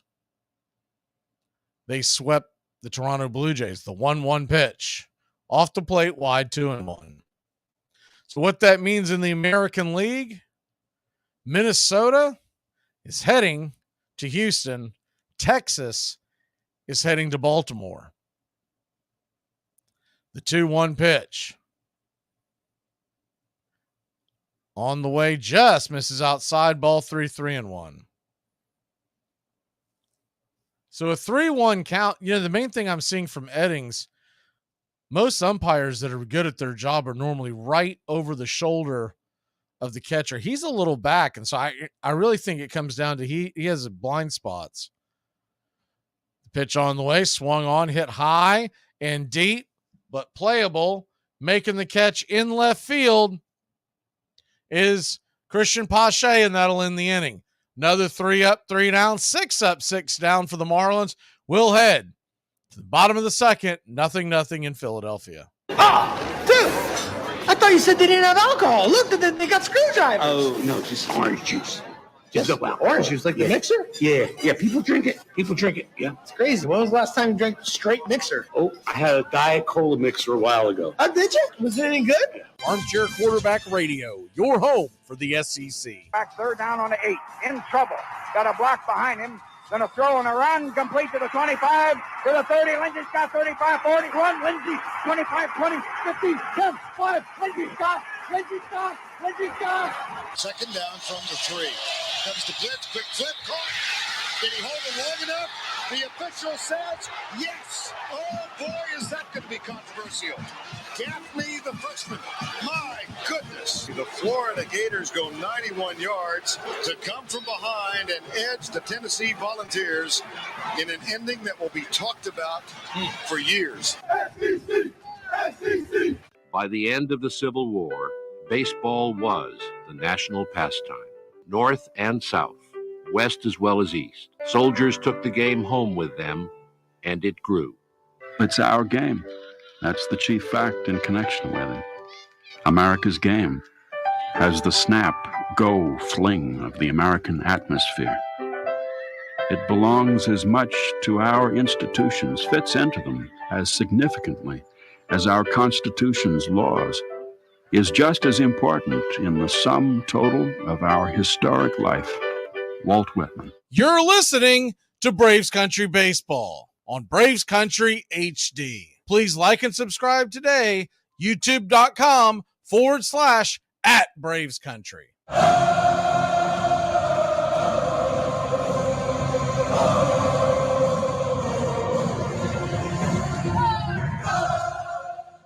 Welcome back. Braves Country Radio, Phillies, Marlins. Bryce Harper will be leading this off. So far, we've had 9 up, 9 down from the inning and a half here in Philadelphia. First pitch on the way to Bryce is off the plate wide for a ball. It's 1-0. Braxton missing with the slider off the edge. The 1-0. Swing and a miss up top, 93 miles an hour. About letter high, 1-1. Good pitch.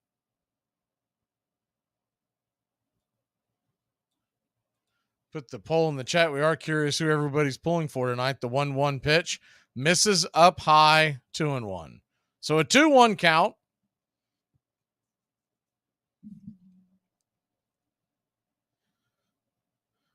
Garrett looks into Stallings, winds up and throws. Swung on, slice foul by Harper. Do it again, it's 2-2.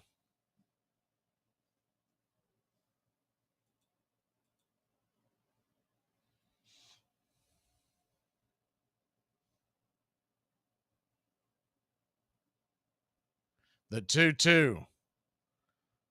Lets her go up high, misses out of the zone. Full count to Harper.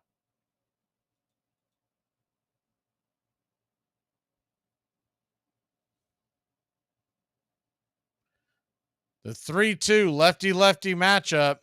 Garrett looks in, the payoff pitch. Swung on, fouled down the line. Out of play. So a 3-2 count. Bottom of the second inning. We're just getting going here.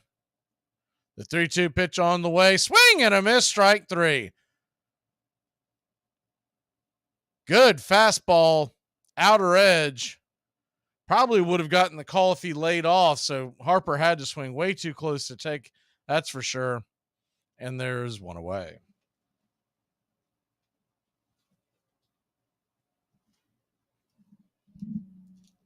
One down. That'll bring JT Realmuto to the plate. The hind catcher, lefty-righty matchup. First pitch on the way. Inside for a ball. It's 1-0.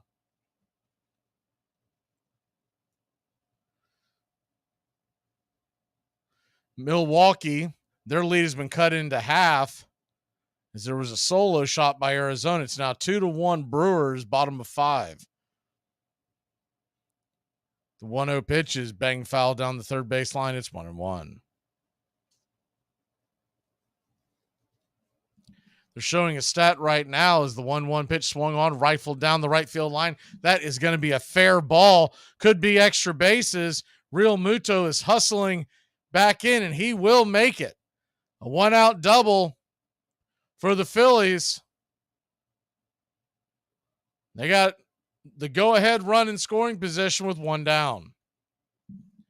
Braxton Garrett evidently had one of the best road ERAs for starting pitchers.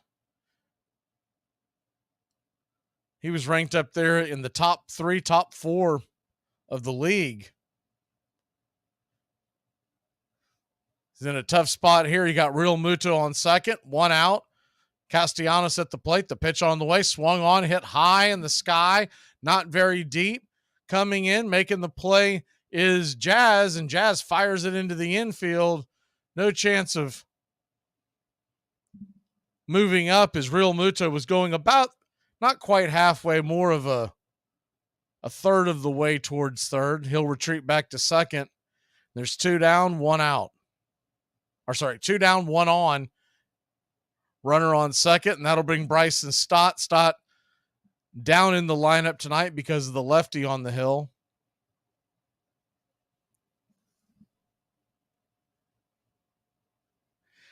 Honestly, so I see the question. Give me 1 second. The first pitch on the way is a fastball right down the pipe for a strike. It's 1-1. I want to see a 3-game series more than anything else. And there's a part of me that wants to have a rematch and play the Phillies, but I've been a Braves fan for a long time, so it's not like I don't have an axe to grind with the Marlins. First pitch on the way, the 0-1 pitch on the way, excuse me. Just guess they said he went around. Third base umpire Jordan Baker said Stott went around. We'll have to look at the replay here. Looking at it a second time, that's ticky-tack. I'm starting to think that this entire umpire crew has late-night dinner plans. The 0-2 pitch. Garrett lets her fly. Off the plate wide, 1-2. But I think more than anything else for tonight, if you're a Braves fan, you want to see the Phillies win because you want to see this game go. I mean, what you really want is you want this series to go 3 games and 25 innings in game 3. The 0-2 pitch on the way, caught, looking, strike 3. Stott knew it. He slams down the bat, and that'll end the inning. Phillies threat but fail to score. We'll be back in a flash here on Braves Country Radio. Wrong, wrong, wrong, wrong. Wrong, wrong, wrong, wrong. You're wrong. You're wrong. To protect his family from disaster, Steve used his camera phone. Done. By taking pictures of his important documents, Steve can always have them stored online. Learn more simple disaster prep tips at ready.gov. A message from FEMA and the Ad Council. We're down to 1 strike here. Gurriel, the last hope for the Houston Astros. Here's the 0-2 pitch. Swung on, bounced over to Dansby. Dansby fires it over to first. And here comes the dog pile. Fire the cannons in the battery. Do the job, baby. All throughout Braves country. Pump that top. Your Atlanta Braves have won it all.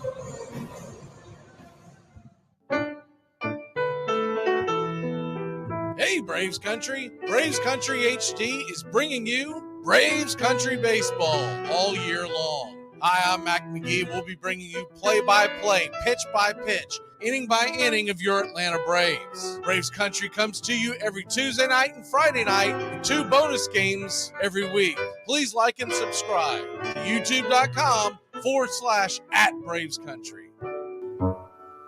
1868. Somehow or other, they don't play ball nowadays as they used to some 8 or 10 years ago. I don't mean to say that they don't play it as well, but I mean that they don't play with the same kind of feelings or for the same objects they used to. It appears to me that ball matches have come to be controlled by different parties and for different purposes than those that prevailed in 1858 or 1859.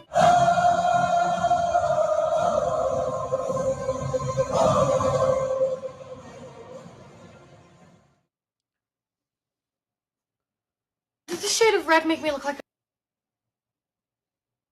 Welcome back. Scoreless here in the, heading to the 3rd inning, not quite in the 3rd inning, as you've got the Rangers and Rays punching their ticket. the Rangers punching their ticket against the Rays. They will face the Orioles. They're saying that is Saturday, 1 o'clock Eastern. So we might be starting to get some times creep in for the weekend. First pitch on the way to the left-handed bat of Jesus Sanchez off the plate wide for a ball. It's 1-0. Tomorrow's game, it looks like they are moving the first pitch to 7 p.m. The 1-0 pitch misses outside wide, 2-0. If this series were to end tonight, it looks like Milwaukee and Arizona would move to 7 p.m. But if not, they're going to play it at 3. It's a little confusing how they worded it. I believe that's what they're trying to say. So a 2-1 count.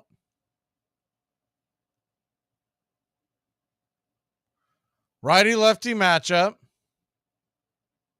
Pitch on the way, swung on, hit high down the left field line.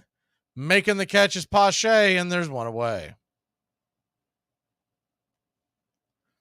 Yeah, as far as the Marlins and Phillies, what's a better matchup? I mean, obviously, the Braves have fared better against the Marlins the last few years, but what you can say about the Marlins is this. If you do face them, you're facing better overall pitching. But if you face the Phillies, you're facing a much better offense.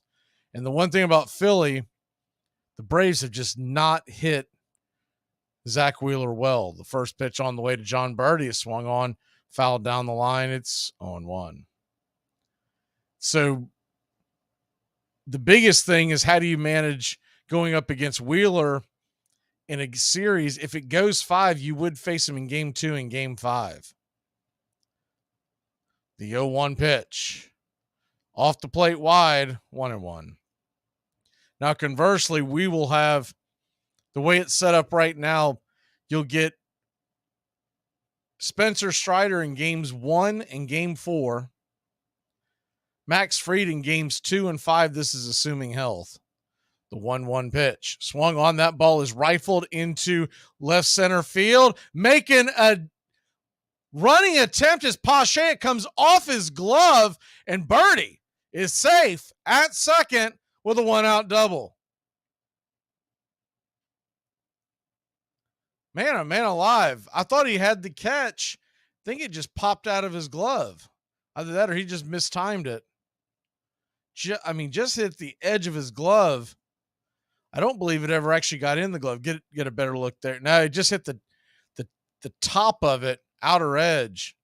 Not quite a snow cone job, but just out of the reach. Birdie put a charge into that ball. Pache did a great job of running it down, but just couldn't quite get there. About a quarter of a step behind. First pitch on the way to Jacob Stallings, the number 9 hitter, the hind catcher. Takes it for a strike on the outer edge. It's 0-1.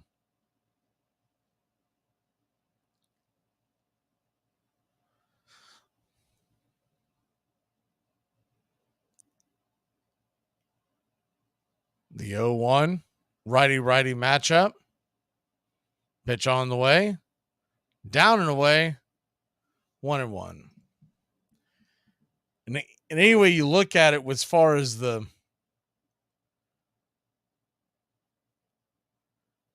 playoffs go, especially the NLDS, ALDS, these short series, one good starting pitcher can really throw a monkey wrench into the whole thing. The 1-1 pitch swung on, fisted down the right field line, fouling out of play. We'll do it again. I do believe in a 7-game series, the best team always wins that series. The cream will rise to the top in a 7-game series. You get these 3-game, these 5-game series, any team can get hot. We saw it last year. So a 1-2 count. Philly fans shaking the terrible towel. Kick and deal. Down and away, 2-2. Tried to get him to chase that curveball. So he threw the one pitch up and in. I honestly think that one slipped. All 3 other pitches have been down and away. The 2-2. Nola lets her go. Off the plate wide, ball 3. So a full count to Stallings. Standing on deck is Arias.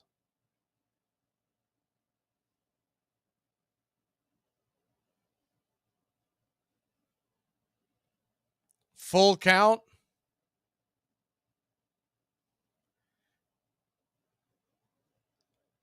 The payoff pitch. Now he turns around and they've got him in a rundown, and Birdie is dead meat. Bad base running by John Birdie. 2 away. So once again, the fundamentals are killing the Marlins in this series. That was a terrible idea. I think he was assuming Nola was not going to look his way.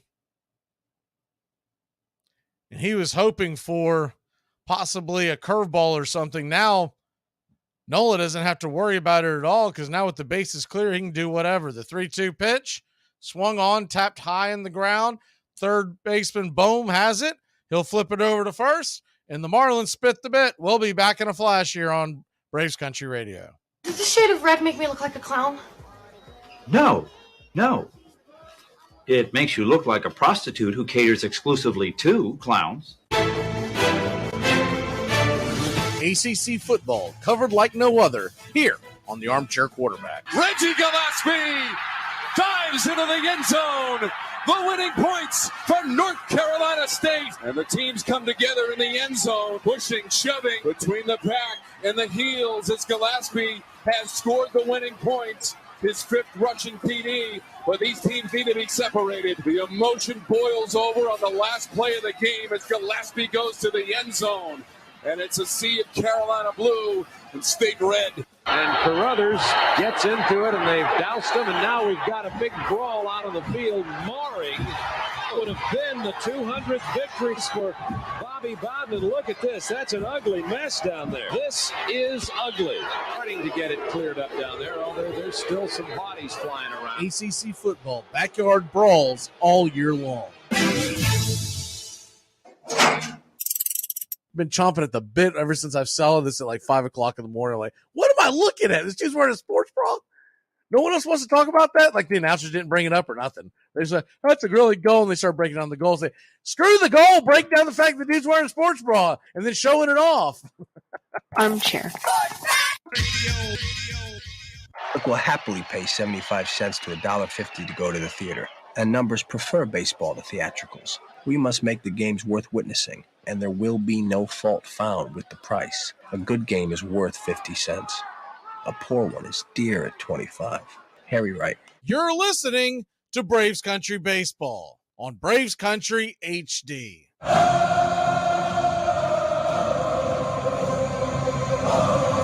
Welcome back. Nothing, your score. Milwaukee continues to crumble at home. They have given up 3 runs, and it is 3-2. Arizona over the Brewers. And I don't know who they have playing center field for the Brewers. He threw a rainbow from center field trying to throw out home plate. And they have ran Freddie Peralta out of the game, so he had a good start through 5 innings and then just absolutely fell apart. I'm assuming that, it was the 3rd time through the lineup. So Peralta lets the Brewers down as Corbin Burns let the Brew Crew down last night. The 1-0 pitch to Christian Pache is swung on and fouled off his instep. It's 1-1. Phillies nothing, Miami nothing. Bottom of the 3rd. Garrett. And I don't know about y'all, but I cannot stand the ESPN layout. The 1-1 pitch. Top shelf just misses high, 2-1. Braxton Garrett is sitting at 32 pitches. The 2-1 pitch from Garrett, way high, 3-1. Nowhere near the zone. Last thing he wants to do is put Pache on. Pache's got good speed, and right behind him, standing on deck, is Rojas with good speed. Could really get off to the races there with Schwarber in the hole. The 3-1 pitch right there at the knees. Full count. Good pitch by Garrett. You got these guys with speed with very little pop. You got to go after them. The 3-2 pitch on the way. Nowhere near the zone. Tried to get him to chase. Bad idea. And it is a leadoff walk for the Philadelphia Phillies. We talk about that a lot during our games, where it'll drive you bananas that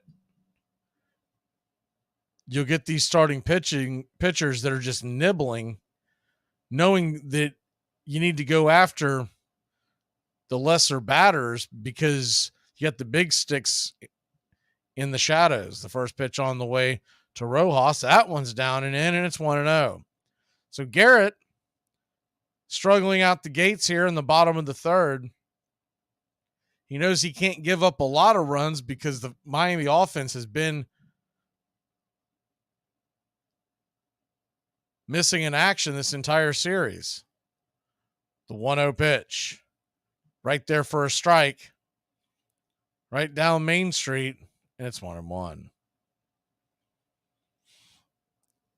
Remember something, too, with Miami on the brinks of elimination, they've got to be ready to go to the bullpen. You can't let any of your pitchers just work it out. The 1-1 in the dirt, 2-1. So a 2-1 from Braxton Garrett. I know Shoemaker would love to get a lot of innings out of Garrett, but if he starts to struggle, you got to get him out. Philadelphia fans,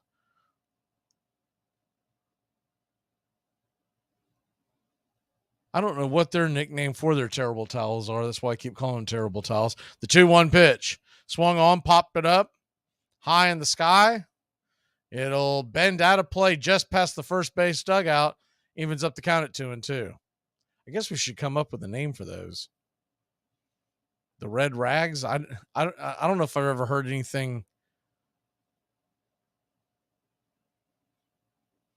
Do we throw batteries at Santa Claus towels? The 2-2 pitch. Lefty-righty matchup. Garrett lets her fly. Swing and a miss. Strike 3. So Garrett gets out of that one. Throws the slider in the dirt. With 2 strikes, he got the number 9 hitter to swing at that one. Little different approach when you've got a 2-2 count as opposed to that 3-2 count where he basically did the same thing. But Pache, if you miss that one, you send him down to first. That'll bring Kyle Schwarber to the plate, the big slugger. First pitch on the way. They're going to check down the line. He did not go around. It's 1-0. Lefty-lefty matchup. 47 home runs on the year for Kyle Schwarber.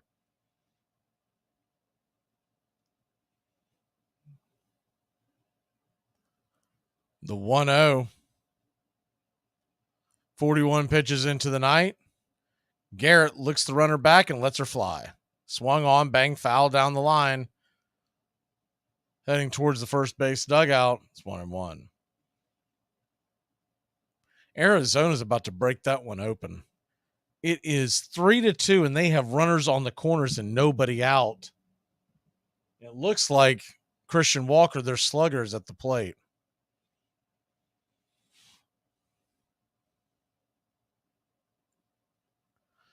The 1-1 pitch to Schwarber, swung on, hit hard down the first base line. That is a fair ball, poorly played by Sanchez. It'll go into the corner, and that'll be a run. Bad defensive play by Jesus Sanchez will cost a run, and Philadelphia takes a 1-0 lead.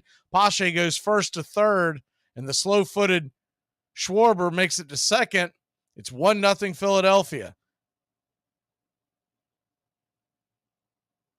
Jesus Sanchez was assuming the ball was going to carry him off that little tiny corner.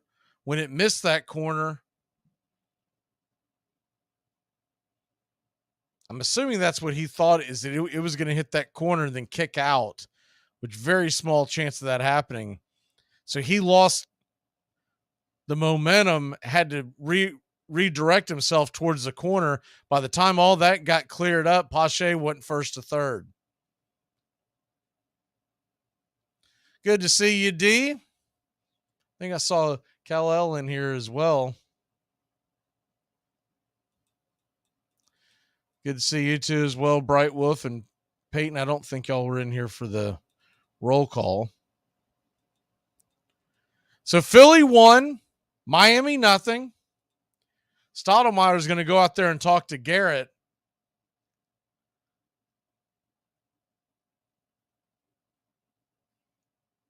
Looking up at the Arizona game, not sure what happened there. I'm thinking it was a comebacker, and they got Starlin Marte in a rundown.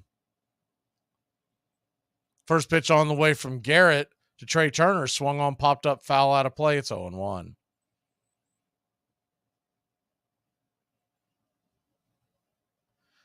The 0-1 lefty-righty matchup. Bohm on deck, Harper in the hole.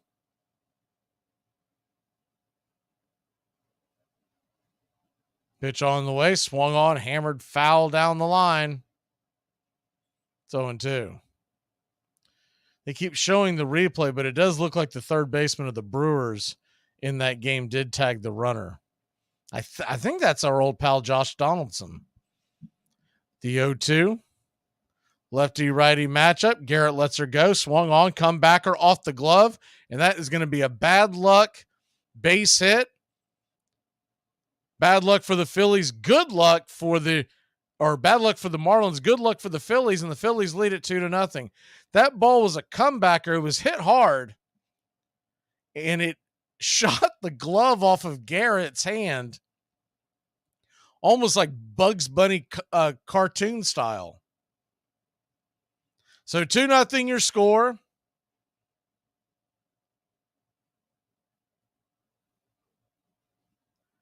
They're out there checking on Garrett to see he's okay. I think it just hit his glove. I don't think it. It's funny, if you see it in slow motion, it almost looks like his hand come flying off. He tried to backhand it, and the ball ricocheted. That's the second time this series that a ball's come hit. Now, granted, they've been hit hard, so that's got a lot to do with it, but they've come back up the middle, and if the pitcher had let it go, the second baseman was in place to be able to stop it and go over to first. But instead, it's 2-0. Runner at first, 1 out. Pitch on the way from Garrett, down and in for a ball. Bohm lays off. It's 1-0.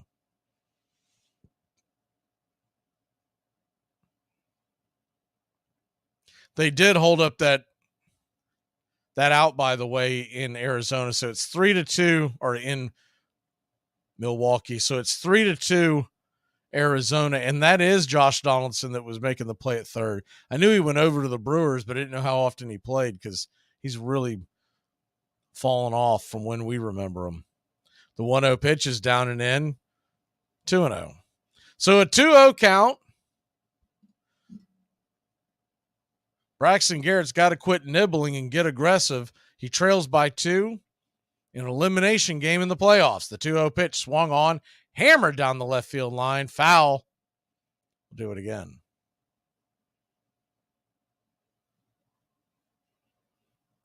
Philly 2, Miami nothing, bottom 3 in what appears to be a sold-out Citizens Bank ballpark, Philadelphia, Pennsylvania. The 2-1 pitch flips it over to first. Keep Turner close by.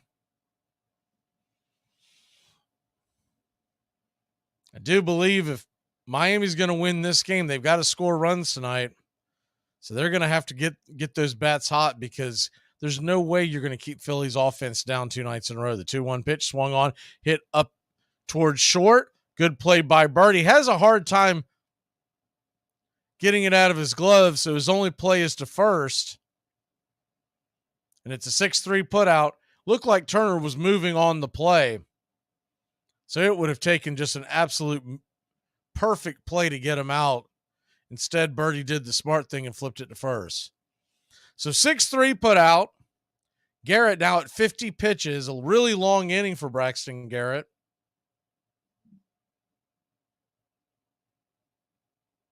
First pitch on the way to Bryce Harper is down and away for a called strike. It's 0-1. Bryce Harper 0 for 1. He struck out his first time up. Lefty-lefty matchup. The 0-1 pitch. Swing and a miss. It's 0-2.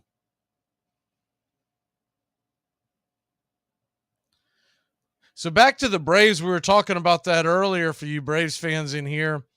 Things that went on in that practice today and some of the other news and notes. First of all, as far as Max Fried is concerned, as Garrett spins off and chases the runner back to second, Brian Snitker was quoted as saying Max Fried's blister, because he pitched last night in the practice game, looks good without anything off on it. It healed very well. So that's great news to hear. The 0-2 pitch. Down and away. 1-2. And they have already made it known that with the scheduled off days, Strider is going Saturday and Thursday in games 1 and 4. Fried Monday and Saturday in games 2 and 5. The 1-2 pitch from Garrett. In the dirt, 2-2. Bryce Elder will throw tomorrow. Darius Vines and Nick Anderson will make appearances. So Nick Anderson, if everything goes well, we could see him in this postseason. He may be even ready to roll in the NLDS, but they haven't disclosed that. The 2-2 pitch, down and away, 3-2.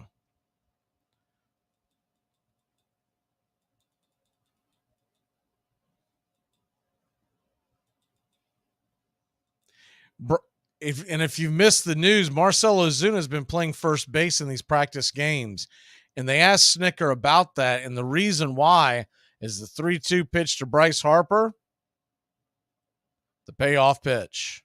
Swung on, pops it up, high in the sky.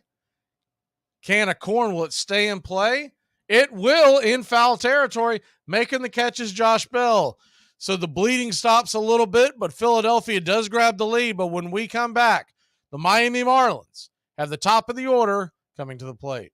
We can't Urban Dern your frazzle dazzle. You don't want to miss as we covered the entire NFL on Armchair Quarterback Radio. 12-0 Chicago Bears. If they could go all the way, they would be 19-0. The last undefeated team in pro football history, these Miami Dolphins. 72, 14-0 regular season. After the Super Bowl, they were 17-0 for a third down and 6. Cooper, Moore, and Clayton. Out of the way, into the arms of Clayton. Oh, and are things going right for the Dolphins tonight? 42-yard touchdown, batted into the air at the line of scrimmage. This is vintage Monday Night Football. Final seconds ticking off. Bears will not go undefeated. But what a victory for the Dolphins. And Dan Marino reigns supreme once again. It's smart. It's a smart line, and a smart crowd will appreciate it. And I'm not going to dumb it down for some bonehead mass audience. Not you. Armchair. Braves Country today. We're talking Southern sports. We go live 3 to 5 weekdays right here on WQEE. Braves Country today, Southern sports talk with the voice of Braves Country baseball, Mac Magee. Joined every day from sports analysts from all over Braves Country, talking college football, the NFL, Major League Baseball, and what's trending in the world of sports. Braves Country today. We go live 3 to 5 weekdays right here on WQEE. What must be the contempt for those who would degrade our great national game and make it a business? When such becomes the case, farewell to baseball. The excitement which is at present attendant on these contests will cease. Then the game itself will gradually but surely die out. Philadelphia City item. You're listening to Braves Country Baseball on Braves Country HD.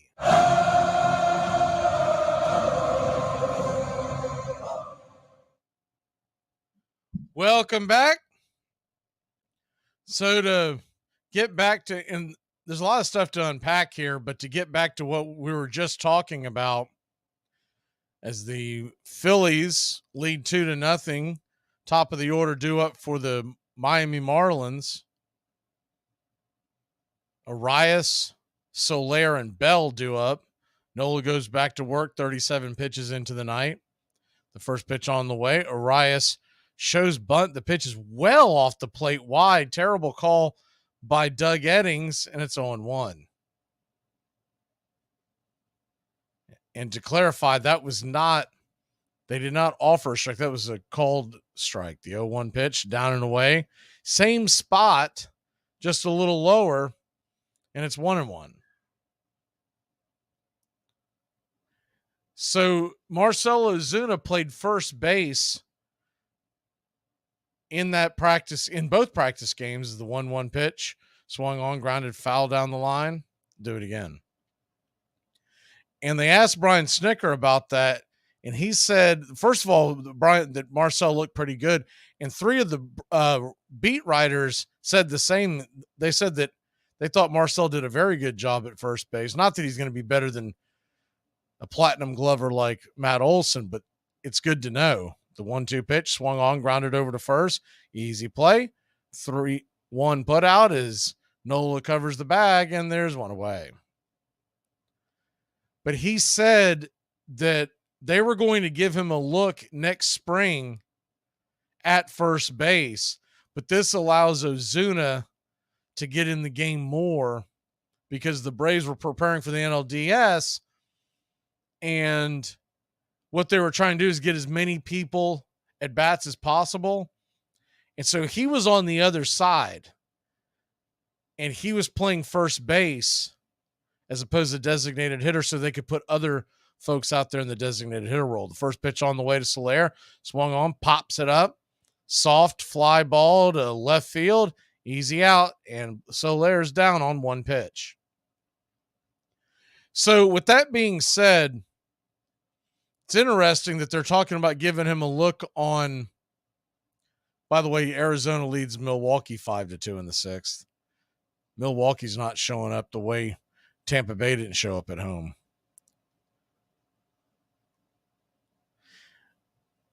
So with them giving Ozuna a look at first base next spring, what that kind of tells you is the first pitch on the way to Bell off the plate wide for a ball. It's 1-0.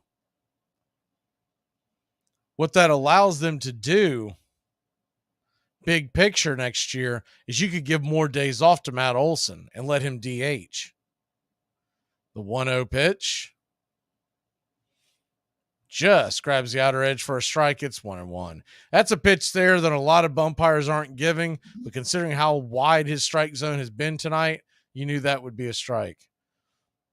But it's a good pitch for Bell to take because that is a pitcher's pitch for sure. The 1-1 pitch to Bell, swung on, hit hard on the ground, but right over to the second baseman, Stott, and the Fish go quietly once again. 3 up, 3 down. Will head to the bottom of the fourth. Philadelphia leads it 2-0. I was going to Columbia, for Christ's sakes. Wants to be some kind of a professional woman, like you. A psychiatrist? And I have to listen to guys like me whine all day.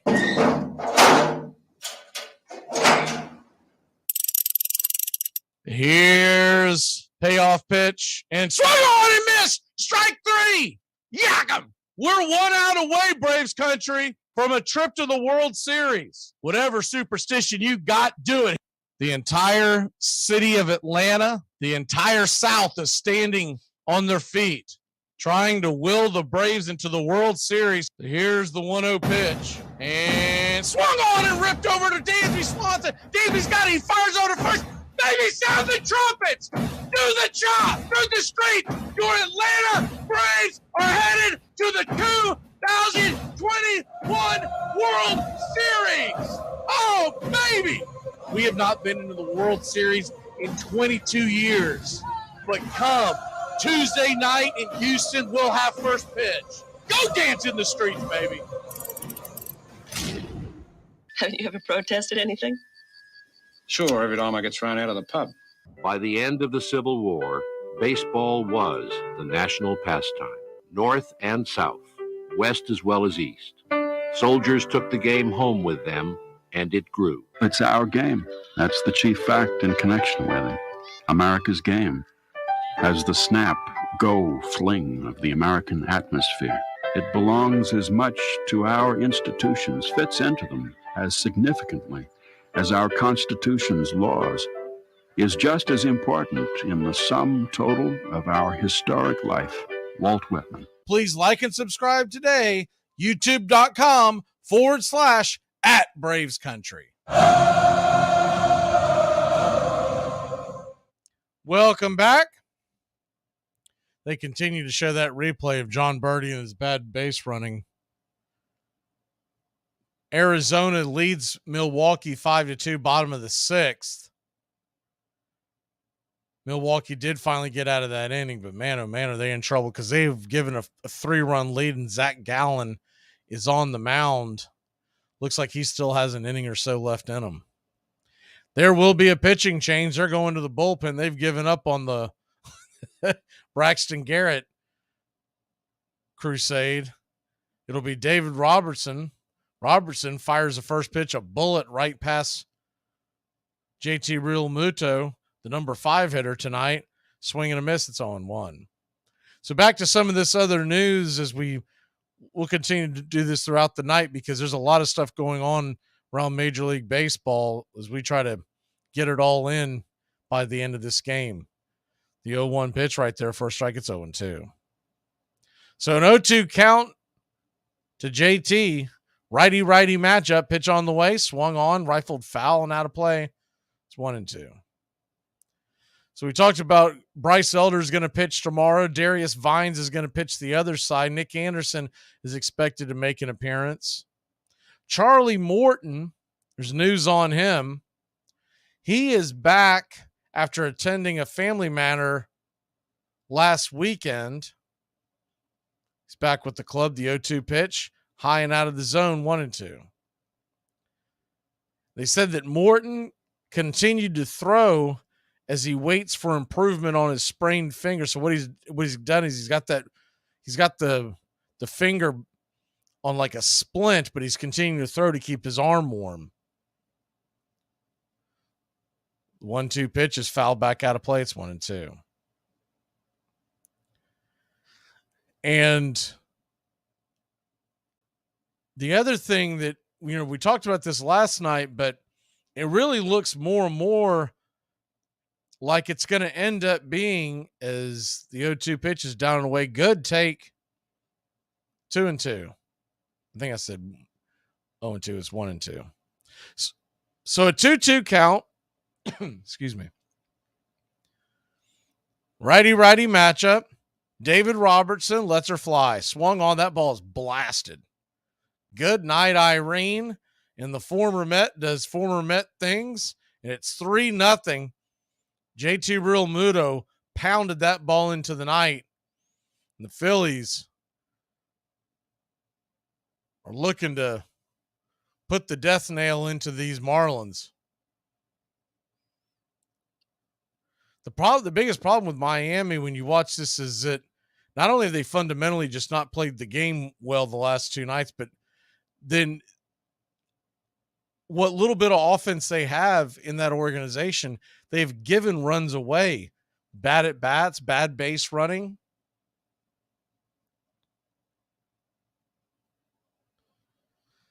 Brian Snitker also said he was very impressed with A.J. Smith-Shawver's outing yesterday. He went 5 innings, by the way. First pitch on the way from Robertson. He'll go back to work. Right there for a strike. It's 0-1. And he added that as the 0-1 pitch, swing and a miss, 94 miles an hour. It's 0-2. He added that the SSAJ is on the playoff roster radar.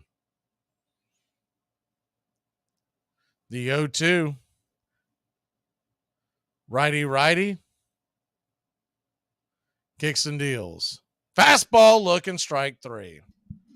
So Robertson gives up the solo shot, but gets back to work and gets the first out here in the inning.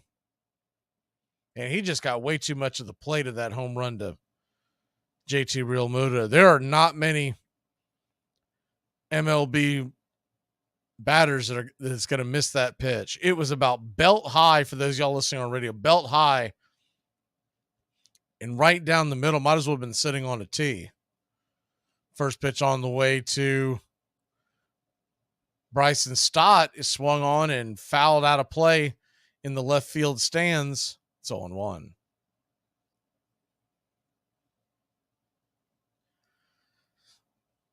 On that A.J. Smith-Shawver outing last night, he was piggybacked by Kyle Wright, and he looked pretty good as well. The 0-1 pitch right there at the knees, 1-1. So you can kind of expect that might be the game plan for game 3. You go Strider on Saturday, Fried on Tuesday, and then the SSAJ piggybacked by Kyle Wright on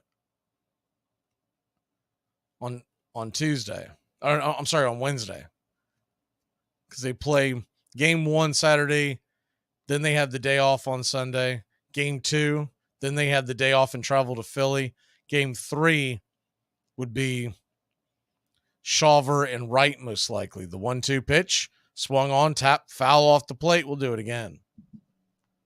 And the main reasoning for that is Shawver, even if he pitches very well, we'll say 4 or 5 innings or whatever, he has not developed enough of a repertoire where you want him seeing an offense like Philadelphia's that many times. So you want to get him about 2 times through the lineup, and then you go to Wright, and then you let Wright go one time through the lineup. Is a 1-2 pitch, swing and a miss, strike 3. Robertson's come out firing bullets. Though he gave up the solo shot, he has struck out 2 batters. The problem with David Robertson, he's got a solid fastball, but it's never had a lot of movement. So if he's not placing it on the outer edges of the zone, that's when he gets in trouble and gives up the long ball. First pitch on the way to Pache is swung on and fouled back out of play. It's 0-1. And so back to well, I appreciate everybody who's coming in and smashing the like and subscribing. It's good seeing y'all tonight. The 0-1 pitch, swing and a miss, knuckle curve in the dirt. It's 0-2. I'm looking down at my phone because I'm trying to read all the different things, so I don't see all the comments. But everything that's going on with the Braves so far, so good. The 0-2 pitch, swing and did he get a piece of that? I guess he did not. Swing and a miss, strike 3, and Pache did not offer to go down to first, so that'll end the inning. So he gives up the solo shot, then it's 3 up, 3 down. When we come back, Miami will try to scratch their way back into this. It's 3-0 Philadelphia. Let me tell you something. If the U.S. government decides to stick a tracking device up your ass, you say thank you. And God bless America. Le'Veon Bell, he put out a single for people to listen to on Twitter of a rap album that he's really proud of. He asked for people to critique it. Keenan Allen, the receiver of the Chargers, came back with the trash emoji. Appreciate your honesty. And what's even better, I can't do it justice because we're on radio. You've got to see the video. The video that he put up. Oh my God. It's like the most funny and exciting thing I have ever seen because it's like really bad late 80s, early 90s rap video. But anyways, the video is the best part of the whole thing. He's got a hoodie on. It's staged almost like black and white. He's like under a bridge somewhere where there's like a bonfire going. Hard times. So like, yeah. Hard times. You know, hard times for a guy making millions. He can relate. But the funniest part is when he's got the hoodie on, he's doing poses and stuff like that and kind of jiving around. And then this is the funniest part. Out of nowhere, sorry, I can't get it out. He comes up from under the screen. So in other words, like like his, from the Muppets or something. almost like the Muppets. When you see just the figure just come straight up. Yes, the gig coming straight up while he's also in the background. Uh-huh. It's like the worst thing put together ever. I don't know how to edit a video. We could do better than this. I'm telling you. Who's the director, Pouncey? Armchair. Harry Wright eats baseball, breathes baseball, thinks baseball, dreams baseball, and incorporates baseball in his prayers. Cincinnati Enquirer. Welcome back. So back to the Charlie Morton thing. He came back to the team and he's continued to throw, and they're basically just hoping that his sprained finger heals and he'll be able to throw real pitches and get back to work. But as it goes right now, is the first pitch by Jazz Chisholm's fouled off the plate. It's 0-1. As it goes right now, it doesn't look like he would be available for the NLDS. They're hoping NLCS, but it could be as far back off as the World Series or even worse. The 0-1 pitch, high and out of the zone, 1-1. And this goes back to why Braves fans were so angry and so disappointed with the Braves at the trade deadline, as the 1-1 pitch just grabs the outer edge. Looked like it was a ball, but Eddings has been missing calls all night long. It's 1-2. By the way, when I got that scorecard yesterday this morning, and they were talking about Sherwater having the worst rating of anyone that was behind home plate last night. That's not what shocked me. What shocked me is I don't think he called as many balls and strikes correctly as they gave him credit. And then another bad call, caught looking strike 3. But the one thing I will say, Jazz knows what that strike zone has been all night long, and you cannot allow that pitch to go by the wayside. Absolutely pitiful call by Eddings, don't get me wrong, but at the same token, you got to get the bat off your shoulder, son. You can't just sit there and watch the game go by. First pitch on the way to Jake Berger's a swing and a miss, strike inside. It's 0-1.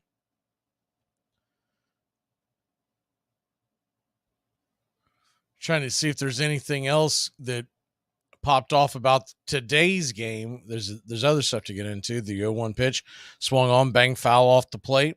It's 0-2.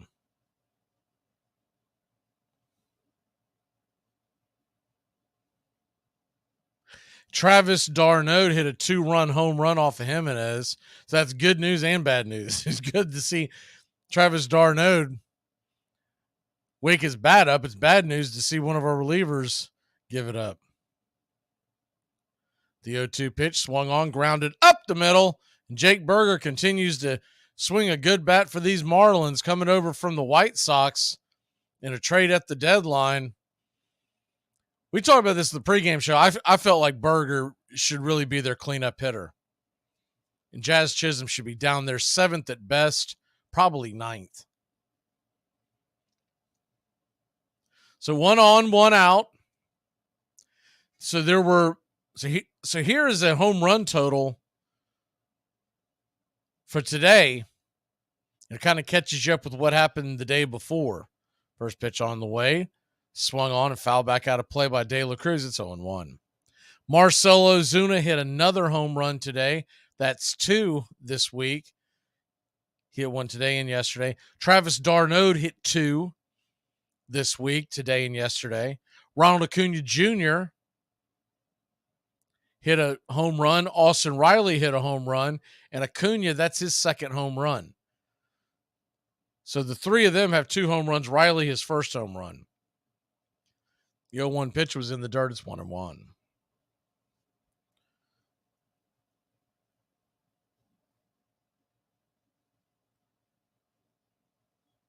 The 1-1. Kicks and deals. High and out of the zone. 2-1. So a 2-1 count Runner on first, one out. And Acuna, just to clarify that, hit 2 home runs today. I think I said this week he hit 2 home runs today. The 2-1 pitch just misses off the plate. And he actually called that ball a ball. It's 3-1.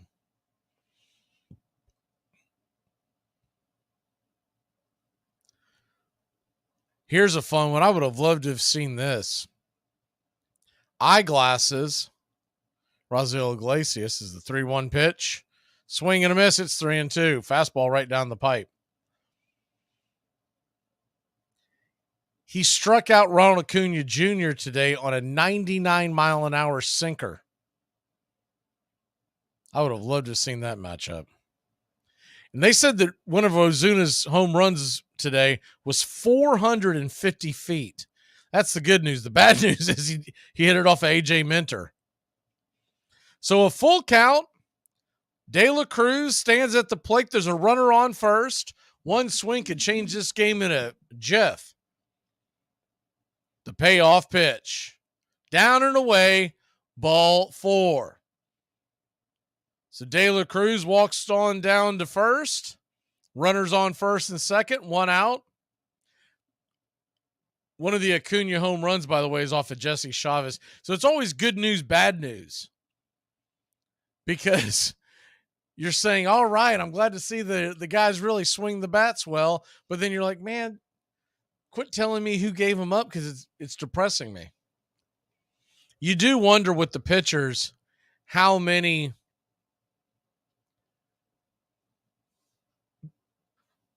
off-speed pitches they were throwing, because you're more likely to have an injury on these guys if you have an off-speed pitch. So you do wonder if they were throwing a lot of meatballs just to keep their arms fresh. I would have loved to have watched the game, watch any kind of a replay, anything. Truly is dumbfounding they didn't stream anything, but I just wonder if it's got something to do with the fact that they're not allowed to because of MLB, or if they just didn't want other teams to see what they were doing. That could be a lot to do with it too.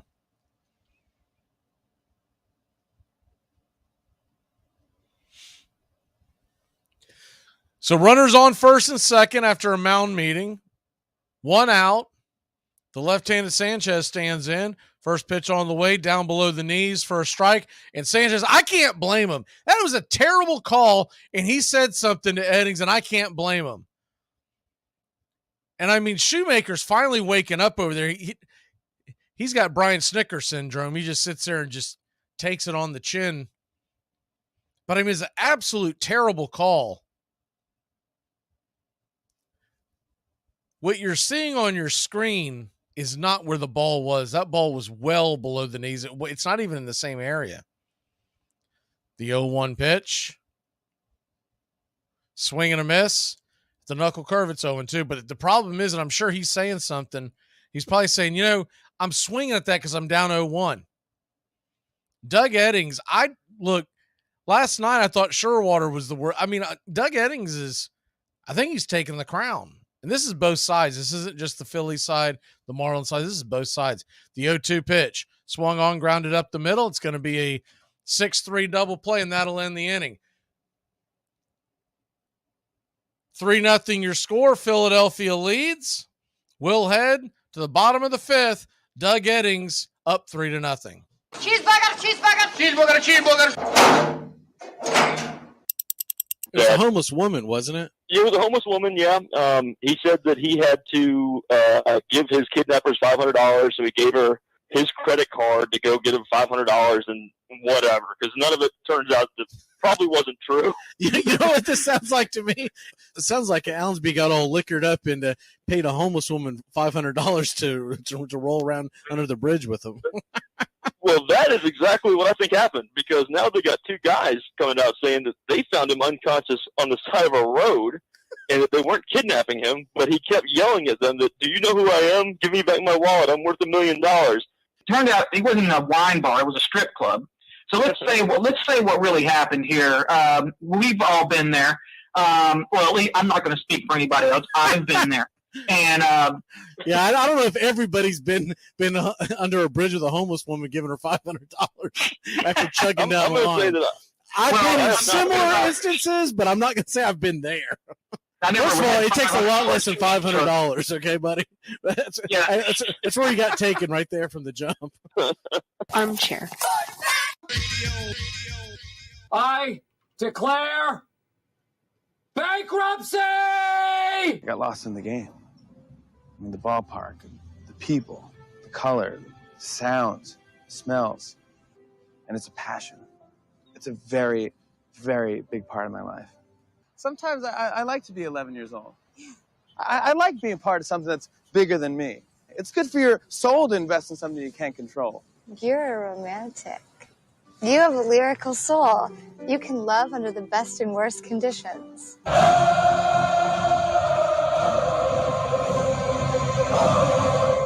Welcome back. Philadelphia Phillies lead this one 3-1. Or, excuse me, 3-0. If you're just joining us, Marlins had a chance to score.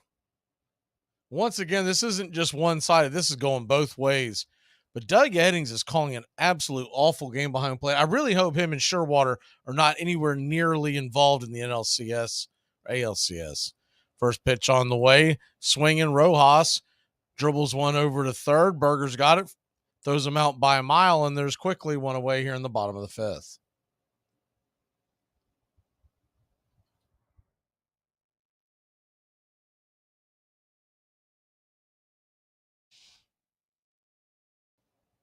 This is the game 2 of a 3-game set. And, of course, if Eddings calls timeout for a second,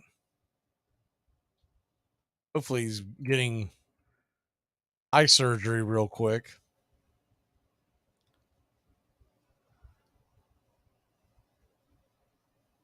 It hasn't been as much barking from the Philadelphia dugout, but that's only because they're leading. If this game gets tight, you're going to hear it from both ends because both sides are getting very bad calls. The first pitch on the way from Roberts is off the plate, but honestly, in the same area as some of those other strikes called, it's 1-0. Kyle Schwarber, 1 for 2 on the night, a double, an RBI, and a run. The 1-0 pitch down below the knees for a strike. It's 1-1. Schwarber shakes his head. Rightfully so.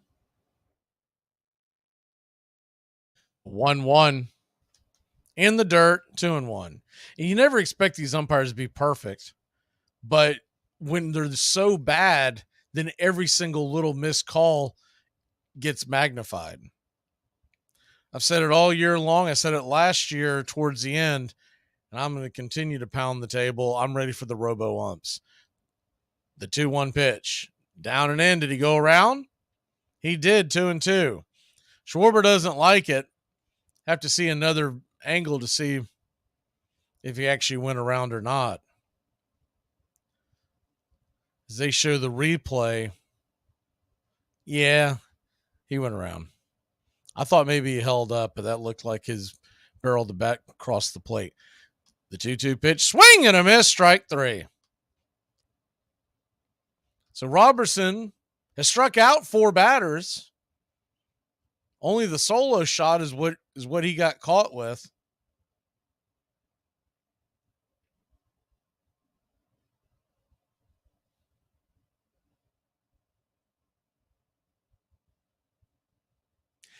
And so evidently Marcell Ozuna has made a couple of very good defensive plays at first base and said one of them was the first pitch on the way, 93-mile-an-hour cutter, swing and a miss up top to Trey Turner. It's 0-1. One of them, they said, was a circus catch at the top steps of the dugout. The 0-1 pitch, swung on, rifled foul down the line. It's 0-2. And that's great and all, but you got to have a conversation with Marcell and say, buddy, don't get hurt playing first base for the B squad just before the division series. The 0-2 pitch. Swing, and that ball's rifled down the left field line. It'll be foul. Turner couldn't keep it straight, but man, did he pound that into the corner.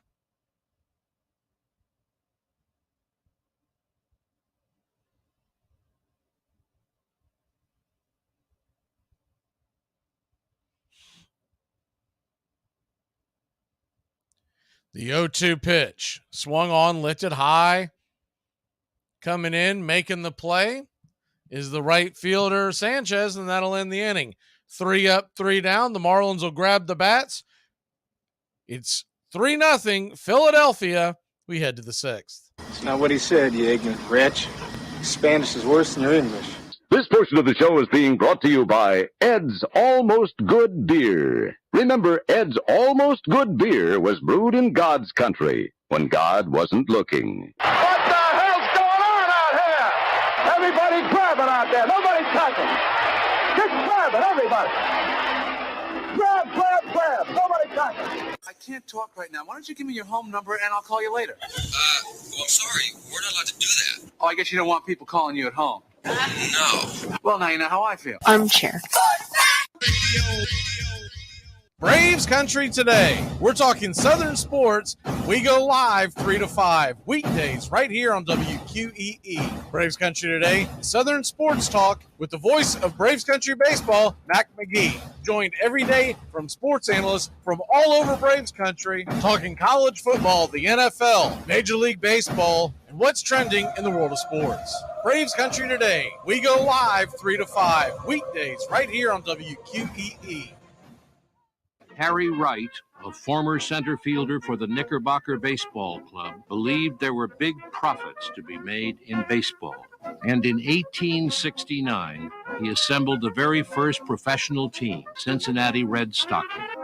Only one of Wright's Red Stockings actually came from Cincinnati. Most were young New Yorkers, 19 or 20 years old. Wright drilled them in the fundamentals, insisted they be silent and businesslike on the field, and dressed them in knickers to boost their running speed. You're listening to Braves Country Baseball on Braves Country HD. Please like and subscribe today, youtube.com/@Braves Country. Hey Braves fans, Mac McGee here with Braves Country Radio. You can find us on youtube.com/@Braves Country. We're bringing you pitch by pitch, play-by-play of your Atlanta Braves all postseason long. Hear us right here on the radio or find us on YouTube today. You can jump in the chat with all the Braves fans during the game and listen along as the Braves march through Choptober. That's Braves Country Radio, youtube.com/@Braves Country. Welcome back. First pitch on the way to John Birdie is inside. Misses for a ball. It's 1-0. Honest engine. John Birdie's got to lean into that pitch and go take first. I'm not going to expect you to do it in May, but you got to take one for the team there, Birdie. The 1-0 righty-righty matchup, top of the 6th. Philly leads 1-0, or 3-0, excuse me. The 1-0 pitch, swing and a miss. It's 1-1. Max Fried, who pitched yesterday, they said that he feels fine. Remember, he pitched with a Band-Aid on his finger to cover that blister. The 1-1 pitch inside, and that one did get him. He didn't have any choice there. He took one for the team whether he liked it or not. That's one of those ones where your buddy shows up and goes, "Hey, buddy, I got bad news. You got the real ugly one." So that fastball came flying in there and hit him right there. I think it actually got him in a good spot right on the belt. First, I thought it got him in the elbow, but I think it actually got him on the belt.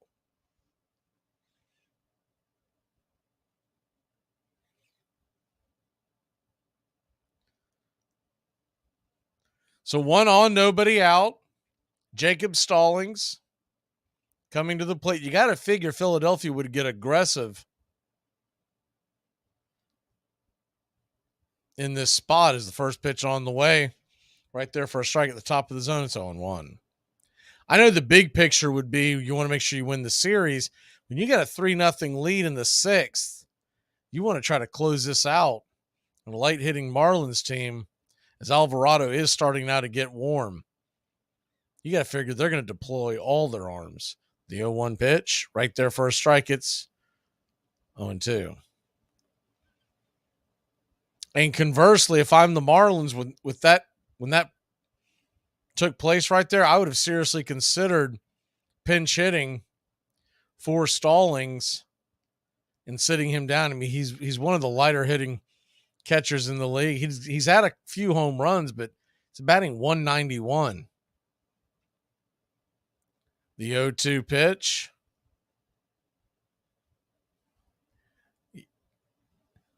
Righty-righty matchup. Runner on first. Nobody out.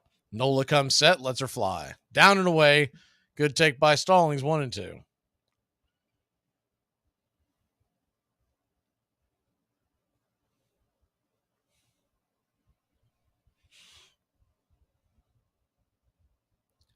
So a 1-2 count. He's gone sinker, changeup, knuckle, curve. The slow-footed catcher stands at the plate with the runner on first. The 1-2, down and away. Trying to get him to chase that curveball again. It's 2-2. Braves will play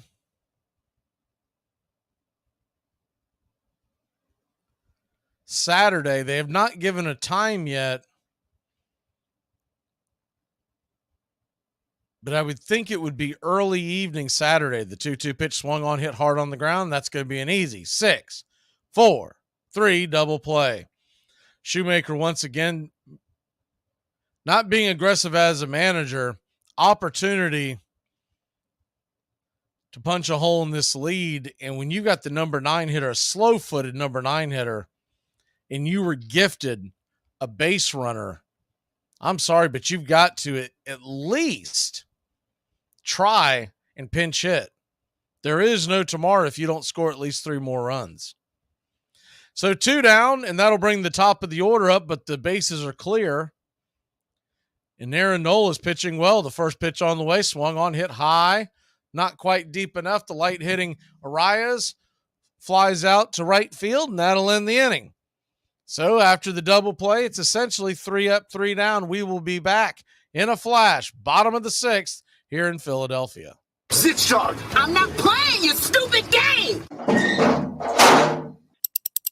You can't go cheap on the TP. So I'm going to throw the honorable mention of diapers. You can go to a lesser name brand, and there's a median there. Store brand diapers, garbage. You will have more blowouts and cleanups than you will know what to do with. Are you willing? It to is go, not worth saving the $1. Are you willing to go to cloth diapers to save money? No. Does anybody still do that? What a terrible idea. Yes. Do they? There are people. Yes. That's such and a they need terrible hug me idea. jackets. They have lost their mind.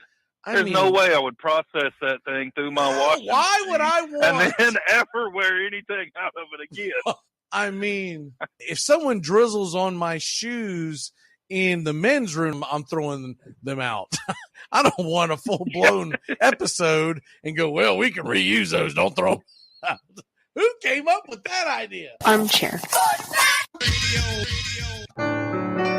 Hey, Braves fans, I'm Mac McGee with Braves Country. We'll be right here on the key all year long, giving you Braves Country baseball, pitch by pitch, inning by inning of your Atlanta Braves. Make sure to catch Braves Country right here on the key.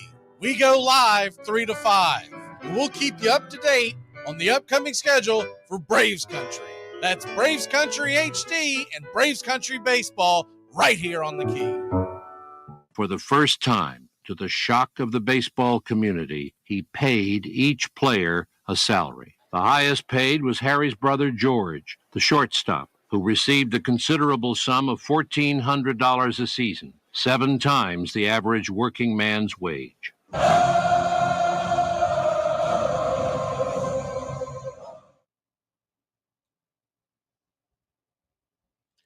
Welcome back. Phillies all over the Marlins so far. It's 3-0 as we head to the bottom of the 6th inning. Marlins on their last leg. First pitch on the way from, looks like they're going to send Robertson back out there again. Fastball down the pipe for a strike to Bohm. It's 0-1. The 0-1 swung on and fouled back out of play. 0-2.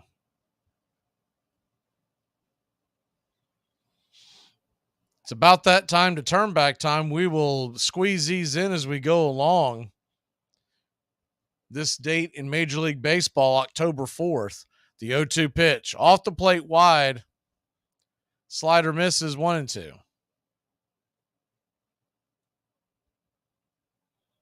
So a 1-2 count.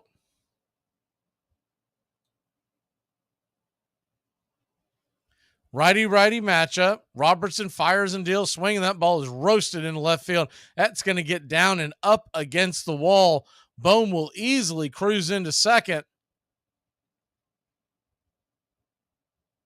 And it's a leadoff double for the Philadelphia Phillies. On this date in 1916, Reds right-hander Christy Mathewson, the Christian gentleman, faces Mordecai Three Fingers Brown of the Cubs in the career finale for each pitcher. Man, is that not a legendary showdown? And by the way, two of the better nicknames in the history of sport. Marking the first time the two future Hall of Famers have made their final appearance in the same game. Both Cooperstown-bound hurlers will go the distance in Cincinnati's 10-8 victory at Chicago. Remember, Christy Mathewson, his career was cut short because he went over and fought in World War I, and he ended up getting hit with mustard gas, and that put an end to him. We will be back in a flash. There's a pitching change in Philadelphia. The southpaw is coming in. And I gotta tell you, fellas, you have got what appears to be a dynamite sound. You'll do anything to stay healthy. So isn't it time to think about your water? Aquasana water filters remove contaminants other filters don't, like lead, bacteria, viruses, and pesticides. Up to 99% of 88 contaminants, while leaving vital minerals you need like potassium, calcium, and magnesium. Visit waterfilter.com now. That's waterfilter.com for pure, delicious water and the ultimate peace of mind. Aquasana, better water, better you. But there's a tier level of like college and adult life, and I'm not going back to the college level tier. You can't go, this isn't walking back into my fridge. Not ever happening again. Well, no, but ice at that. But if I'm somewhere, okay, Busch Light I can deal with. Natty Light, no. Natty Light, I don't even feel like it's, I don't know. Natty Ice, definitely not. That's just a headache in a can. But when I say cheap beer, like stuff that's not, the upper echelon, I'm talking about your domestics. I can live on a domestic. I don't have to have the hippest, $15 for a 6-pack beer. I'm fine with. Oh, definitely. I mean, heck, let's face it. After the first two, they all taste the same after that. Well, yeah, and if you're going to drink all day, I'm not trying to mess around with the double IPAs and porters and stuff like that. Dude, you're about to go to a dark place. Armchair. Hey, Braves fans. Mac Magee here with Braves Country Radio. You can find us on youtube.com/@BravesCountry. We're bringing you pitch by pitch, play by play of your Atlanta Braves all postseason long. Hear us right here on the radio or find us on YouTube today. You can jump in the chat with all the Braves fans during the game and listen along as the Braves march through Choptober. That's Braves Country Radio, youtube.com/@BravesCountry. Welcome back, Bryce Harper. The batter, lefty-lefty matchup as Bohm stands at second. Pitch on the ways down and away for a ball. It's 1-0. Andrew Nardi, who has a 2.67 ERA through 57 1/3 innings. The left-hander stands in to face Harper. On deck is Real Muto. The pitch on the way. 1-0, misses high and wide, 2-0. Really stand and deliver moment here for the Marlins. They can't afford to get much further behind. The 2-0. Up top for a strike, it's 2-1. So a 2-1 count.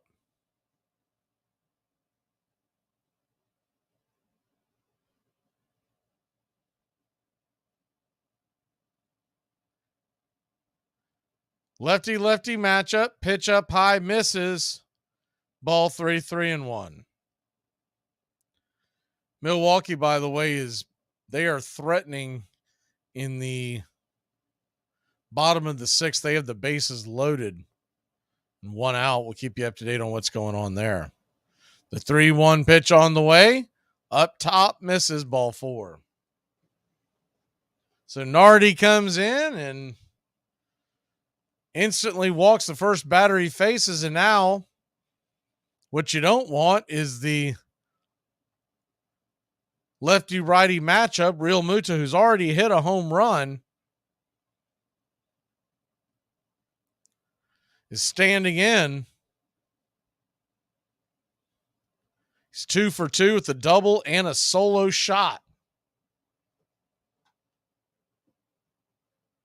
Runner on first and second, nobody out. First pitch as Nardi comes set. On the way, swung on. That ball's belted down the left field line. Just foul. I mean, just foul. Good night, Irene. I was about to say you can't imagine a weaker showing for a playoff team than what Miami has done so far. But their Florida brothers, the Tampa Bay Rays, really set a high bar today, or low bar, depending on how you look at it. Pitch on the way, and ball's going to be fired down to first, trying to catch Harper with his hand in the cookie jar. They call him safe. Bell wants the dugout to challenge it. It looks like Shoemaker will challenge it. From the blind eye, it looked like that they got him, but we'll have to see it again. Yeah, he tagged his helmet. He got his helmet, and the helmet was on his head. It's not like the situation the other night. So he is out. We'll see if the umpires in New York straighten it out.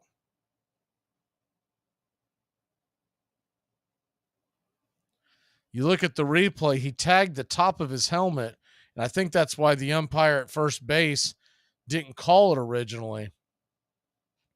He is definitely out, and we can see what they can see because they're peering into the command control center there in New York. So if they don't call that an out, something's fishy. Keeping an eye on that Arizona game. Milwaukee Brewers just they just dribbled themselves out of that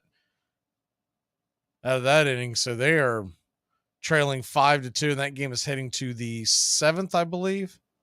And they have played some long games because our games have caught them, even though they've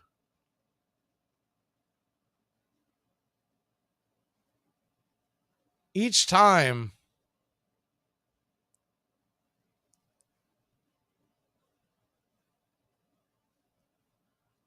our games have caught the game that started an hour before.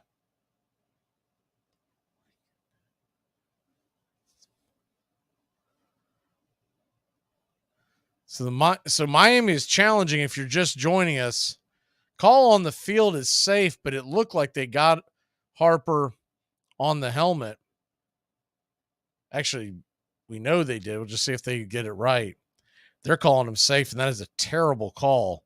Another bad call by New York as they continue to just have a terrible job on the replays, on everything. And I'm sure Shoemaker will stay in lockstep and won't say anything after the game. But at some point, someone has to say something. He hit him on the helmet before his foot hit the bag. Pop up to first base. Josh Bell makes the catch, and there's one away. Rachel says, I think he's safe. I mean, I get that as a Philly fan. You want him to be safe, but that was just a bad call. And I won't mince words. I will absolutely, if it's a bad call, it's a bad call, and it's a bad call. And honestly, I don't even blame the first base umpire. What I blame is the replay booth, because the replay booth had a good look at it. Ball hit on the ground to Burger. Cheeseburger dropped the ball, kicked it around, and everybody is safe. The bases are loaded and 1 out. So Cheeseburger, he can swing a bat, but man, he's not a very good fielder. That was an easy play. That'll definitely be an E5. And the fundamentals have been killing the Marlins. That is just a bad defensive play by Jake Cheeseburger.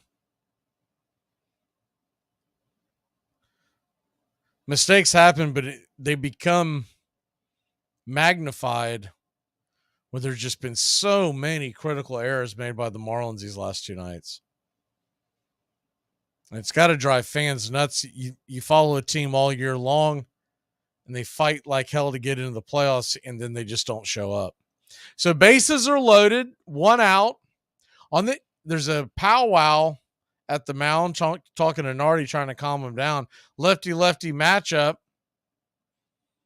As Bryson Stott is due back up. Seems like he's batted every inning.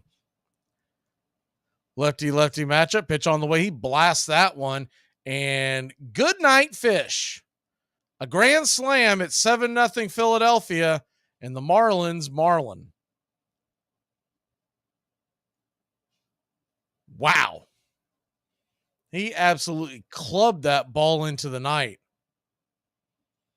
On this date in 1924, Calvin Coolidge becomes the first U.S. sitting president to attend World Series the World Series opener, 1924 opener. Shakes hands with Bucky Harris and hands him a baseball that the Washington skipper places in the Senators starter Walter Johnson's glove. In Griffith Stadium contest, the Giants edged the hometown team in 12 innings, 4-3.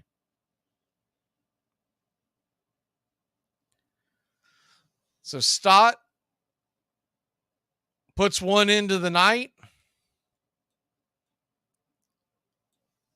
7-0, you're scoring. And, this once again goes back to Shoemaker's lack of managing ability, because when he had the opportunity last inning to be aggressive and go and put a pinch hitter in for Stallings, who is a bad hitting catcher, I don't even know what he was doing in the lineup tonight. You've got to go out there and try to be aggressive when it was 3-0. First pitch on the pitch on the way, swung on, thrown over to first. Bell has to leap as a bad throw by Birdie, but he will make the tag on Pache as he was tumbling to the ground, and there's 2 away.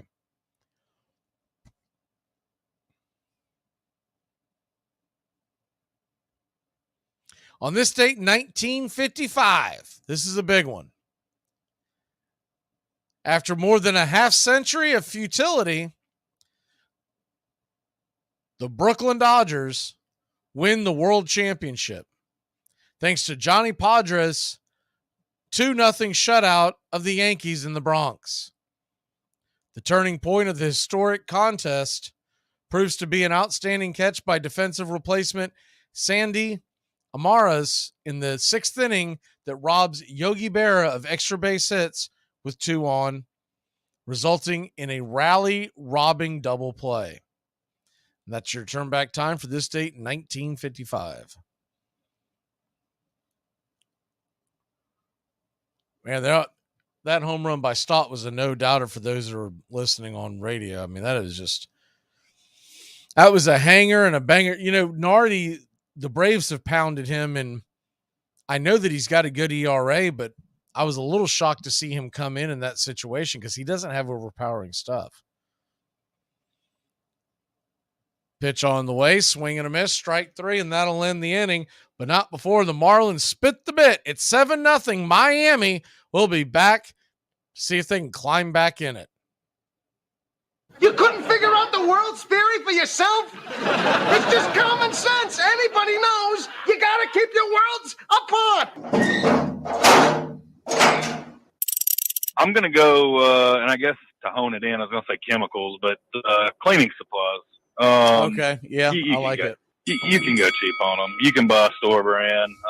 Doesn't clean to your satisfaction. What Just you add and a I- little more to it. What you and I have told the American public today is there's certain things that you don't want to go cheap on, but if it comes down to your health or your cleanliness, you're fine with it. Armchair. We sitting here, I'm supposed to be the franchise player, and we're in here talking about practice. Not a game. We talking about practice. It all starts with just one thing. When recycling, rinse out jars and cans, and avoid recycling wax paper or paper soiled with food. This will reduce recycling contamination. Find tips and more at onethingus.com. What's your one thing? Braves Country today. We're talking Southern sports. We go live 3 to 5 weekdays right here on WQEE. Braves Country today. Southern sports talk with the voice of Braves Country baseball, Magee. Joined every day from sports analysts from all over Braves Country, talking college football, the NFL, Major League Baseball, and what's trending in the world of sports. Braves Country today. We go live 3 to 5 weekdays right here on WQEE. Every magnate in the country is indebted to this man, Harry Wright, for the establishment of baseball as a business, and every patron for furnishing him with a systematic recreation. Every player is indebted to him for inaugurating an occupation by which he gains a livelihood, and the country at large for adding one more industry to furnish employment, sporting life.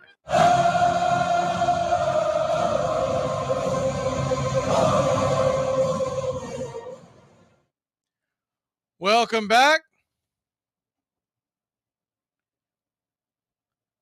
Phillies lead at 7-0 after a grand slam by Bryson Stott last inning. Marlins have scored exactly 1 run so far in this series. And kind of what everyone expected in this series is the fact that it would be the Philly bats versus the Miami pitching. Miami's pitching just has not shown up.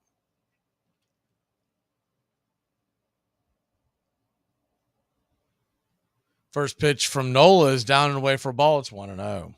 The 1-0 right there at the knees for a strike. It's 1-1. So they'll probably let Nola pitch, I would think, through this inning, maybe even to the 8th. You're not really saving the bullpen. In some ways, if I'm Philadelphia, to be honest with you, I want some of my guys to get some work in because you don't play again until Saturday. The 1-1 swing and a miss. It's 1-2. In the other game, that game's we're about to see three sweeps is what we're looking at. Arizona leads Milwaukee 5-2. The other two are already gone. So the good news is we're going to find out what time the games are on Saturday. The 1-2 pitch on the way. Swung on, rifled down the first base line. Do it again.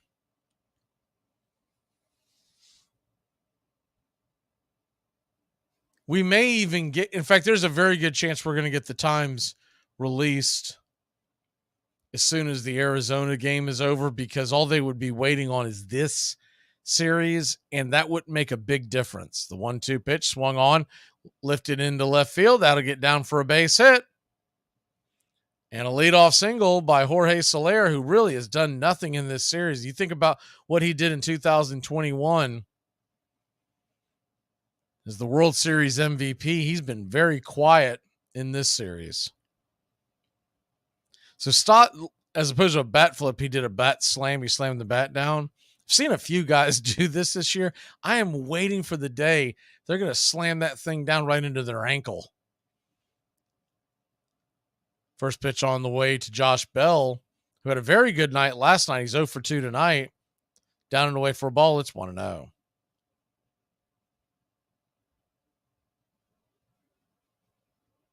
The 1-0 righty-lefty matchup. Nola kicks and deals. Right there at the knees for a strike. It's 1-1. Now, if he has his expanded strike zone now, you're not going to hear a peep because a 7-0 game, I get it. But earlier in the night, I mean, Doug Eddings is as bad as I've seen all year. The 1-1 swung on, grounded over to first. That should be an easy put out at second? It is. Bell was hustling down the line. And it really wasn't that. It was the fact that the pitcher, Nola, couldn't get over there in time. He was slow getting off the mound. Turner didn't want to throw one over there, and Nola let it go into the dugout. So runner on first, one out. Bell does not have good speed at all. And that is an understatement. Josh Bell, he looks like he would be fast because he's tall and lean, but he has, I guess he's very Matt Olson-like in that way, but he's got like Sean Murphy type of speed. The first pitch on the way to Jazz Chisholm, who is 0 for the series, called for a strike on the outer edge. It's 0-1.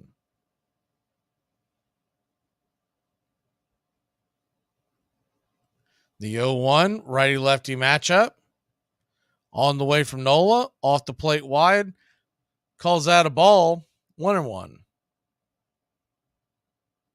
Sure, Nola was expecting that to be a strike. He's called those wide strikes all night long.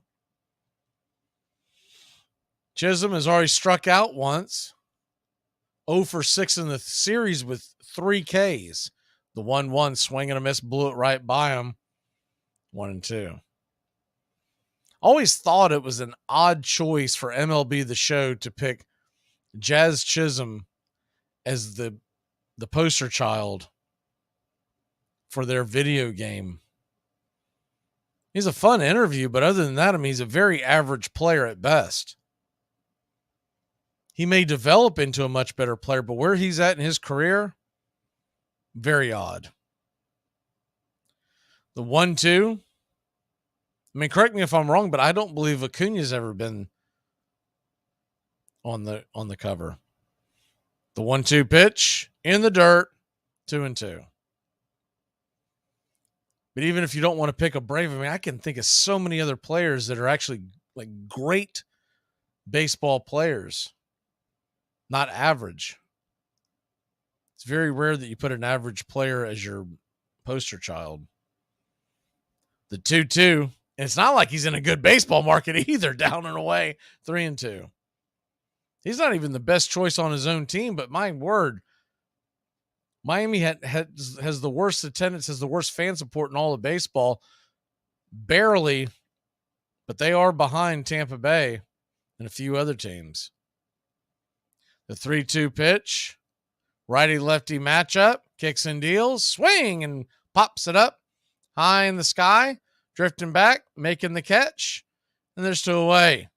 Hit it into center field, fairly deep, but center fielder Rojas had plenty of room, kind of stumbled into the wall, but I think he just didn't quite know where he was at.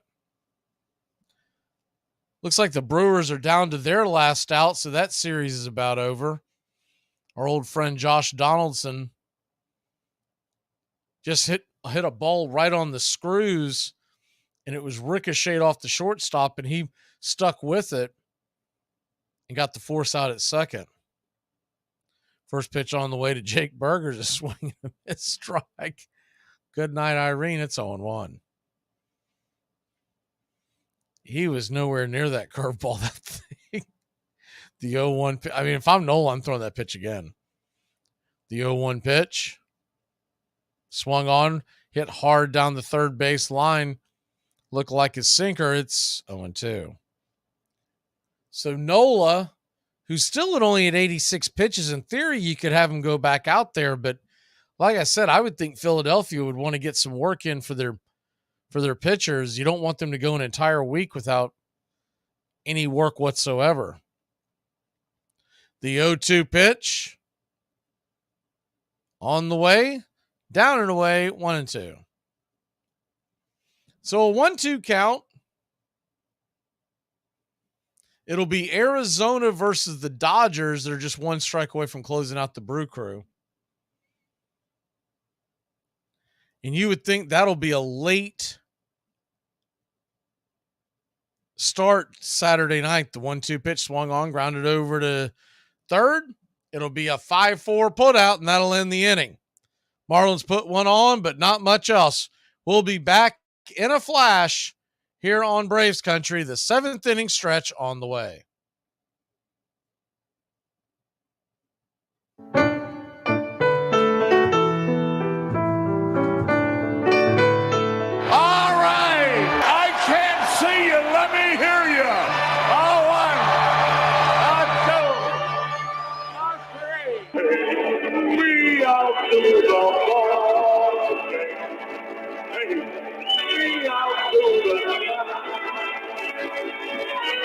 me some peanuts and cracker jack.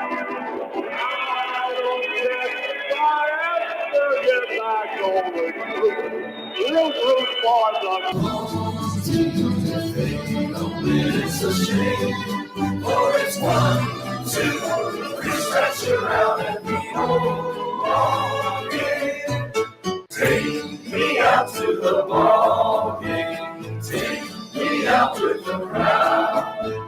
Buy me some peanuts and cracker jacks.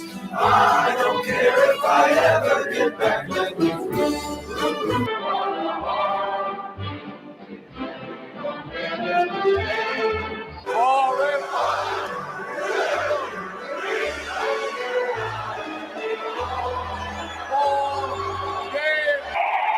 You sound better tonight!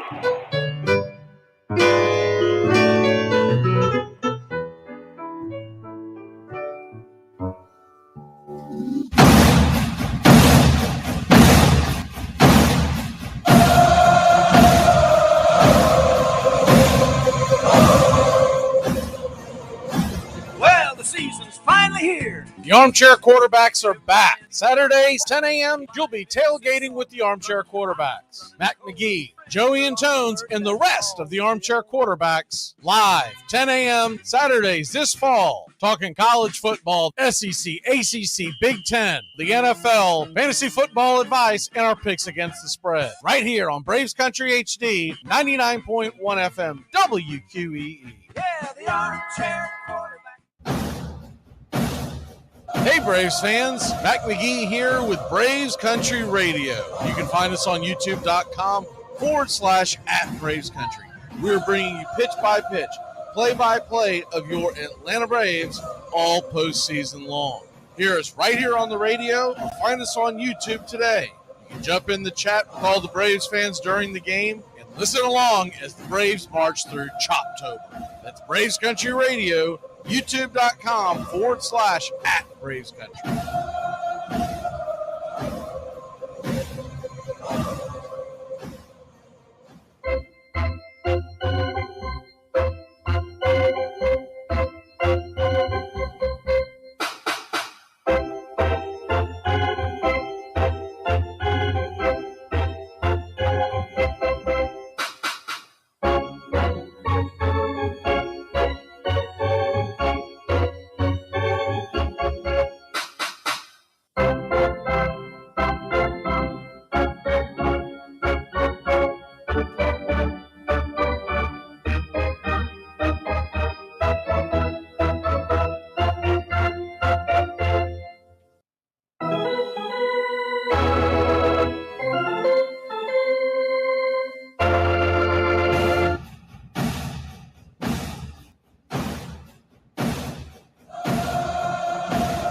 Welcome back. Arizona wiped the floor with Milwaukee, much like Philly's doing with Miami right now. Miami still has 6 outs. They trail 7-0. We're heading to the bottom of the 7th. Kyle Schwarber coming to the plate. So it looks like it's going to be Atlanta versus Philadelphia. Still waiting for a time for that, and we're going to continue to check in on that as first pitch to Schwarber was a strike. It's 0-1. The 0-1 pitch. Swing and a miss. They're leaving Nardi in there. I mean, it's not like I would say that, there's a good reason for that, but there really isn't. Is the 0-2 pitch caught looking, strike 3.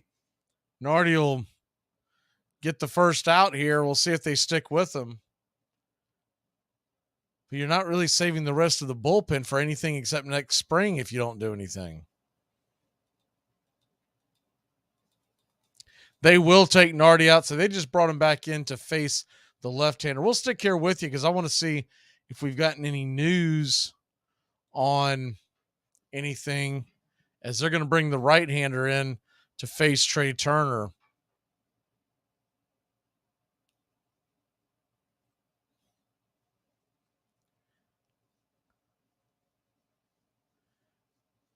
And trying to see, the game times haven't been announced for Saturday and Monday, but it says they won't have the 1 p.m. slot. So that's good because that's all we've been getting. You know, I was listening to a podcast the other day, an Atlanta Braves podcast, and it really drove me nuts, these softballs that these sports writers in Braves country throw up there. They were talking to the team president, and the short of it is he was telling the team president was being interviewed by one of the Braves media guys, and he was telling him that because of the Braves' big fan base, we usually get a good slot, and that we never get stuck with the bad slot in the playoffs, which is simply untrue. I've covered this team. I've been a fan of this team for much longer than I've covered them, and we always get hosed. Last year, we played 4 games. One of them was a night game, and that was the one we won. That was the Kyle Wright game. The rest of them, the Saturday afternoon game was an early game. It was like 2:00, I think. And the ones before that, it was like 3:30, 4:00. I want to say 4:08 first pitch. So we're always getting hosed on the day games. He had no idea. And it's one thing to say something like that. It's another thing for the guy to just sit there and go, you're right. But anyways, it looks like that we won't get that. Let me see if they've announced anything as far as the Braves are concerned, because they're slowly starting to trickle out with times. And see if we get the latest on this. Let me see here. As we are back to the action, the right-hander for the Marlins comes in and fires the first pitch for a strike down the pipe. Nope, they call that a ball. It's 1-0. I give up on Doug Eddings. I don't know what the hell he's doing back there. The 1-0 pitch swung on, bang, foul off the plate. It's 1-1. Someone has... No, never mind. Trying to see if anybody's released. I've seen times being rumored and whispered, but I haven't seen an official. I don't know if they're oh, here we go. No, never mind. It's all a bunch of TBDs. First pitch on the way to Trey Turner, swung on, roasted off the center field wall. He'll cruise into second with these, and it's a 1-out double for the Philadelphia Phillies. They lead at 7-0. You would think that they would be able to, at some point,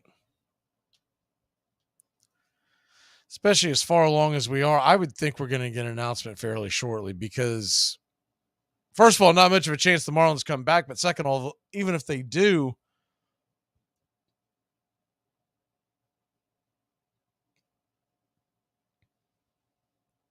MLB has not released anything. But I did see a rumor out there it looks like the 1:00 slot is going to be the American League. So the good news is we don't get the 1:00 slot, but that doesn't really narrow it down, because the way they've done it in the past, you're talking about 1:00, probably 4, another one around 7, and another one around 9. The 1-0 pitch swung on, chopper over to short with the infield in, flips it over to first, and they're still away. Marlins can pull the defense back.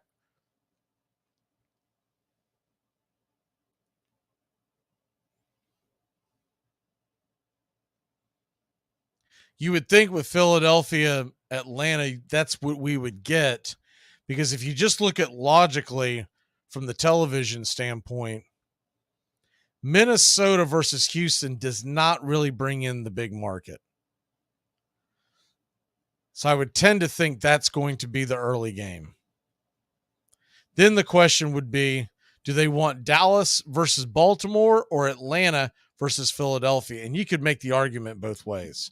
Now, as far as fan bases, I believe they're much more passionate, much bigger Atlanta versus Philadelphia.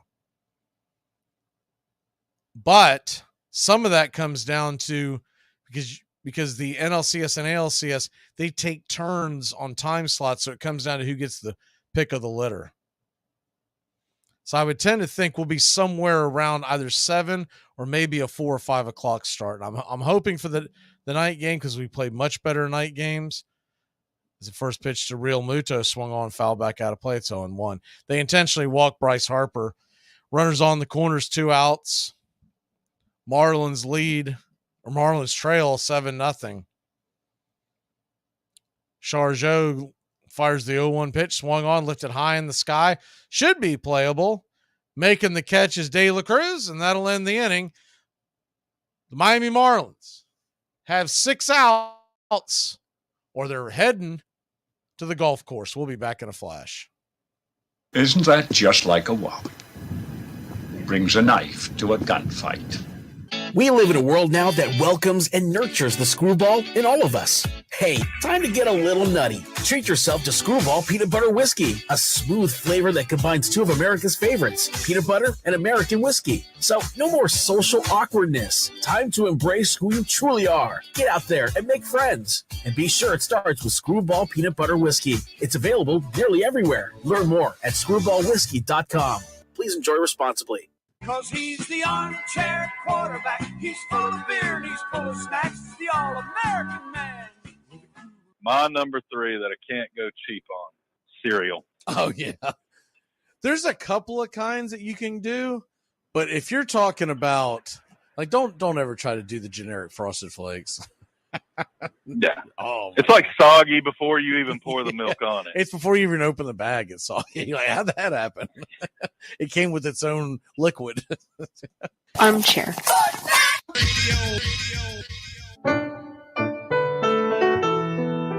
Hey, Braves Country. Braves Country HD is bringing you Braves Country Baseball all year long. Hi, I'm Mac McGee. We'll be bringing you play-by-play, pitch-by-pitch, inning-by-inning of your Atlanta Braves. Braves Country comes to you every Tuesday night and Friday night, and 2 bonus games every week. Please like and subscribe to youtube.com/@BravesCountry. Baseball has fallen. Yes, the national game has become degraded. At certain match games, large amounts of money changed hands among the spectatorate. A noted New York club is said to have sold the results of a match. Barked chins and broken fingers may be easily mended, but a disfigured reputation may never be entirely repaired. Once more, abandon the bat, boys, if you cannot keep the game pure.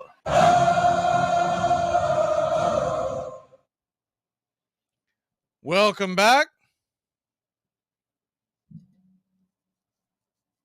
Miami trails this 7-0. The National League Division Series will be on TBS. The AL will be on Fox and FS1. And then the World Series, if the Braves make it that far, would be on Fox. I do believe you're probably looking at, come Saturday when we have first pitch, you're looking at the winner of that series probably heads to the World Series. First pitch on the way. It's inside for a ball. It's 1-0. I don't believe the Dodgers are going to beat either Philadelphia or Atlanta. Dodgers definitely are not deep enough to beat Atlanta. If they're fortunate enough to get Philadelphia instead, they may be able to fight their way through it, but I would take Philadelphia in that series. Pitch on the way, swung on, popped up high in the sky, not very deep at all. Easily making the catch is Rojas, and there's one away.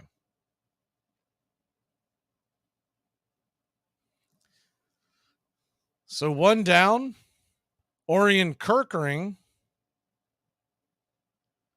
is the pitcher. He made his debut back in his major league debut on September 24th. It's really odd that he's able to make the team, but they did this last year with the Francisco Alvarez.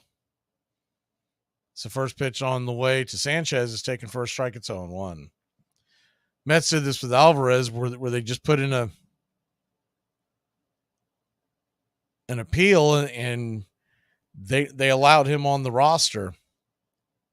We used to always be told that this wasn't going to be allowed, but they've just really softened those rules. That's why Jackson Stevens could be on your playoff roster this year.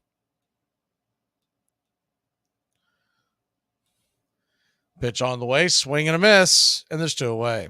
They're trying to get the rookie some innings, get the butterflies out. Not a hard throwing pitcher, but pretty good stuff what I've seen. I saw a couple of videos earlier of him. First pitch on the way. He does have a hard fastball, but he does the ball as well as he throws the fastball into the mid-90s. It's the 0-1 pitch. Right there for a strike. It's 0-2.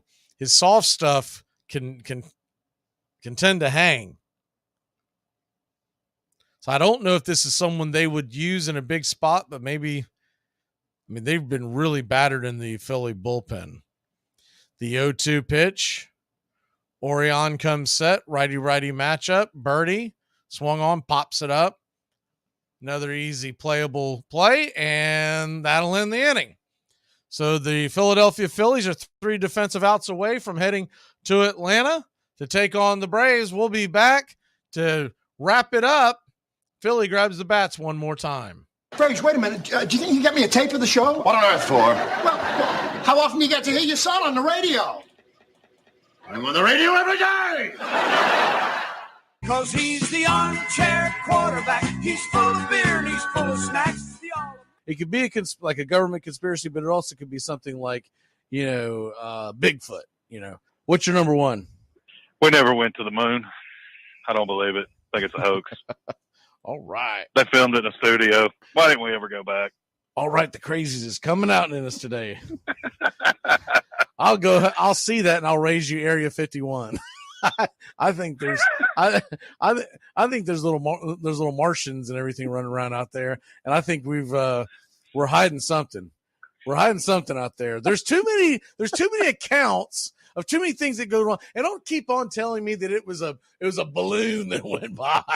The balloons aren't that big, okay? They don't go by that often. It's a little strange we haven't seen one in the last 30 years since technology's gotten better. There's been too many times where they've interviewed guys who were out there and they say, when they ask them, can you say what you've seen? And he goes, no, I'm sworn to secrecy. Well, why are you sworn to secrecy if nothing happened out there? Something went down. Armchair. I would put a committee together, get some coaches, get some players, and let's try to work this thing out. We can't ask these politicians nothing. Those people are awful people. They're all crooks. On February 2nd, 1876, at Manhattan's Grand Central Hotel, a group of club owners, eager to tighten their control of the game, restore its respectability, and most of all to ensure greater profits, started a new association. They called it the National League of Professional Baseball Clubs.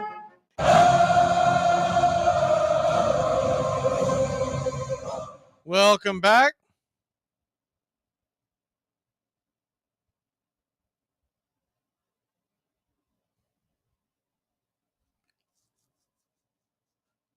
Aaron Nola and Zach Wheeler combined for 13 2/3 innings of 1-run ball against the Marlins.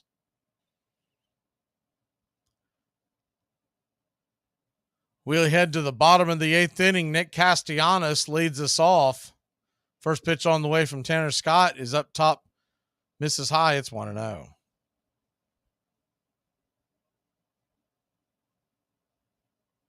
The 1-0. Swung on, pops it up high, not deep at all. Center field. Jazz has the beat on it, and there's one away.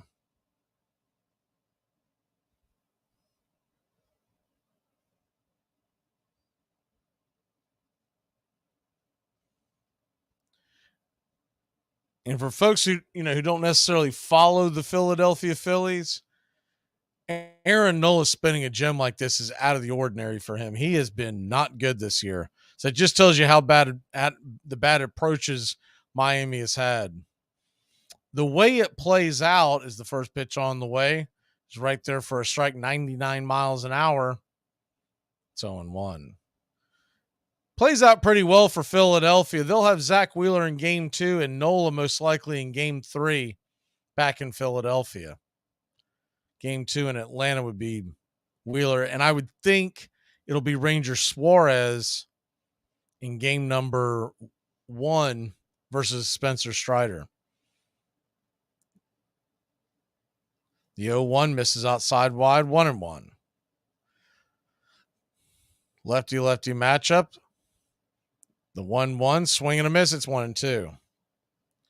Bryson Stott, who had a grand slam. You know, this goes back to Shoemaker getting outmanaged, but considering Tanner Scott is really their big gun, when you got the bases jammed like that, this is the guy they should have went to. They still had a chance at the time. The 1-2 pitch. Swung on, foul, back out of play. We'll do it again.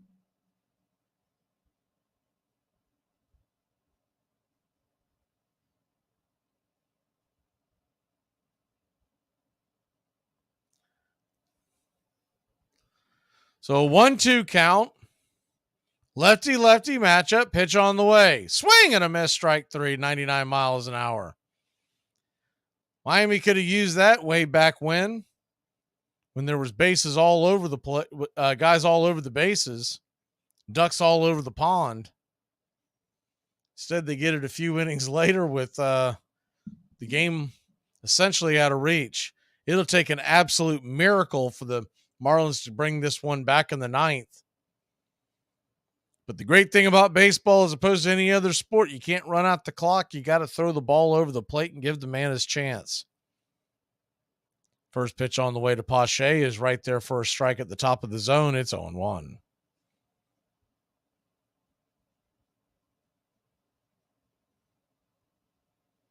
The 0-1 in the dirt, 1-1.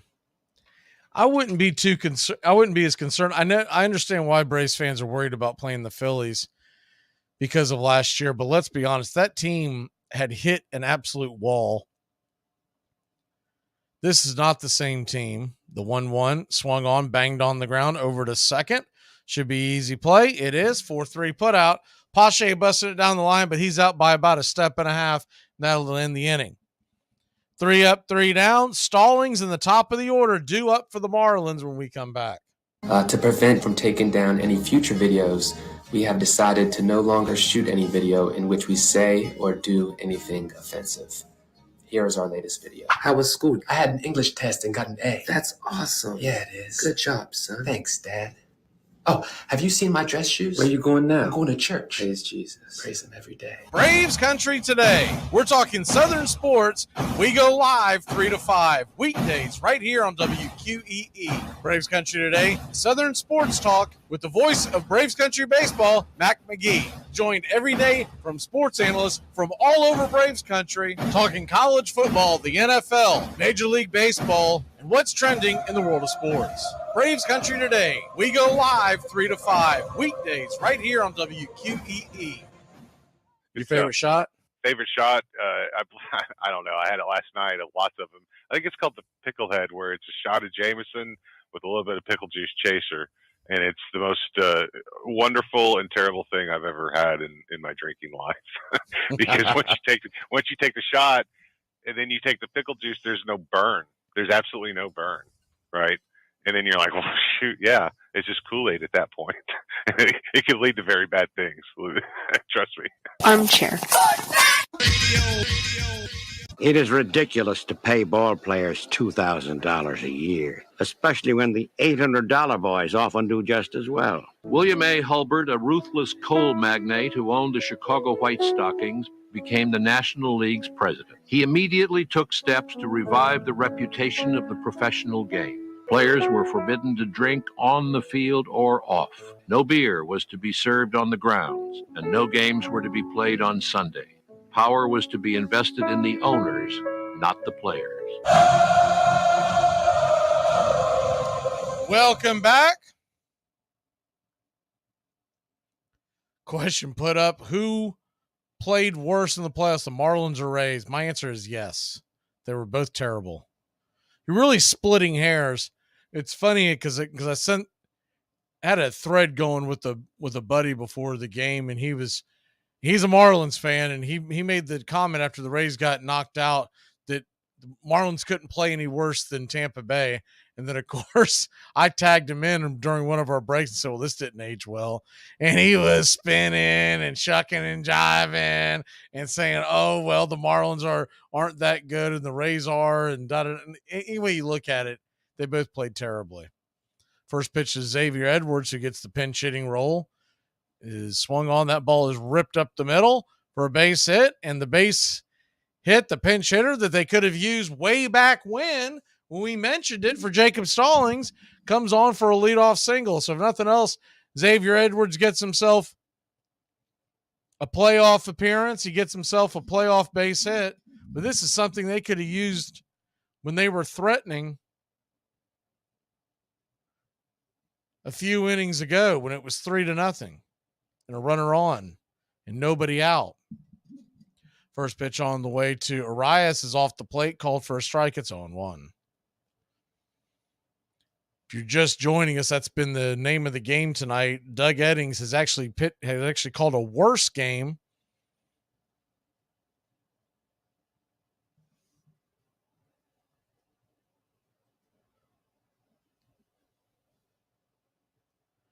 Then last night's home plate umpires, I refreshed the screen, didn't realize it had jammed on us.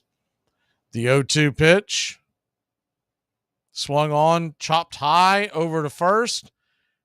Harper is going to go ahead and step on first base, take the easy out. Edwards down to second, and there's one away.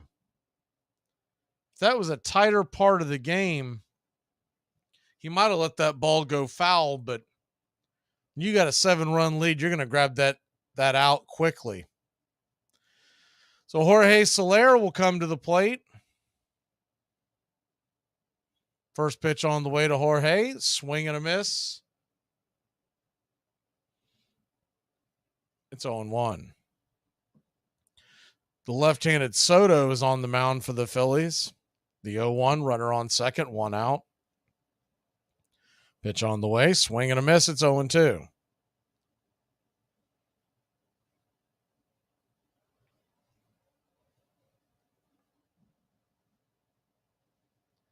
The 0-2 count. Pitch on the way. 100 miles an hour, caught looking, strike three. Might have been a touch inside, but considering the circumstances, Jorge's got to get the bat off his shoulders. So, 1 out away, Philadelphia will be heading to Atlanta to face Spencer Strider and the boys. They'll be all over social media next couple of days talking a big game, but we'll find out what's what come Saturday afternoon. First pitch on the way to Bell is right there at the knees for a strike. It's 0-1. We'll have pitch-by-pitch, play-by-play of your Atlanta Braves versus the Philadelphia Phillies. All 5 games if necessary. The 0-1 pitch, rifled foul and out of play. It's 1-1. Those games are set for Saturday, Monday, Tuesday, Wednesday, and the following Saturday. Best 3 out of 5 series. The 0-2 pitch in the dirt. As Bell's down to his last strike. The Miami Marlins are down to their last strike. This is why I wanted to see the Reds or the Cubs or somebody, because I just felt like that the Marlins were going to get run over. And they have gotten trucked. The 1-2 pitch. Did he go around? They're going to say he did not. A little surprising considering the circumstances. First base umpire, James Hoy, kind of had a wry grin as he looked into the Phillies dugout. He might have held up. The 2-2 pitch.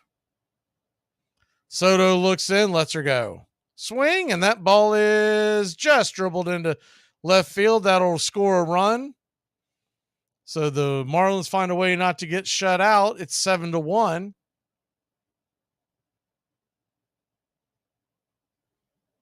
Still life for Miami. Normally, if you're a Braves fan, you would say, well, you'd like to see them bang into this bullpen, but honestly, it's not going to make a big difference. They're off the next 2 days. Lefty-lefty matchup, swing and a miss to Jazz Chisholm, who has not registered a hit. He's 0 for 3 with 6 strikeouts in the series, 0 for 7. The 0-1 pitch. Lefty-lefty matchup, swung on, rifled foul and out of play. The Marlins once again are down to their last strike. Soto, once again, the fans are standing, waving the terrible towels. The 0-2 pitch. Caught looking, strike 3. Jazz Chisholm, 7 strikeouts in this series. And they had him in the number 4 slot, the cleanup hitting slot. Just a bad job by Miami across the board. I'm sure it's not Shoemaker's decision by his lonesome, but that's a bad job. Phillies will advance to the National League Division Series. They win it 7-1. And Miami's season is over. We'll see Miami sometime next spring. We'll see the Phillies on Saturday. We'll get the times here shortly. We're going to leave the feed up because I'm going to look around and see if we can figure out when those games start. And if we find out the answer to that, we'll put them in the chat.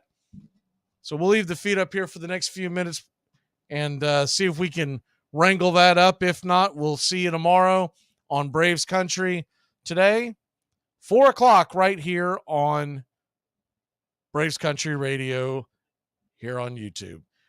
Phillies win. Congratulations, Philadelphia. We will see you Saturday in Hotlanta.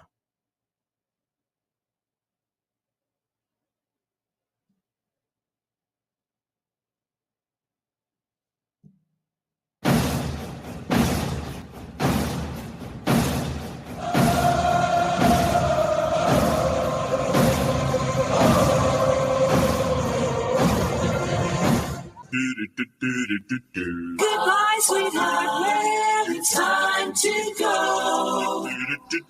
We're back tomorrow with another show. Well, unless we're fired, we'll talk to you then. Goodbye, sweetheart. Goodbye. Goodbye. Guys and gals, it's time to go. We'll see you on the next show. Same back time, same back channel. Thanks for listening to Braves Country Baseball. With Mac Magee, we're proud to bring you year number 3. Braves Country Baseball comes your way Tuesdays and Friday nights and 2 more bonus games for a total of 4 games a week. You can also catch Braves Country, our daily sports talk show. We go live 3 to 5, 99.1 FM WQEE, Metro Atlanta. Other CBS, ESPN, and independent affiliates nationwide, and simulcast on youtube.com/@BravesCountry. Find Braves Country HD today wherever you stream. Your first choice for Southern sports and the deepest bench in sports talk. Something of the 5th of September. Something of the 5th of September. She said a lot that I can't remember. Something of the 5th.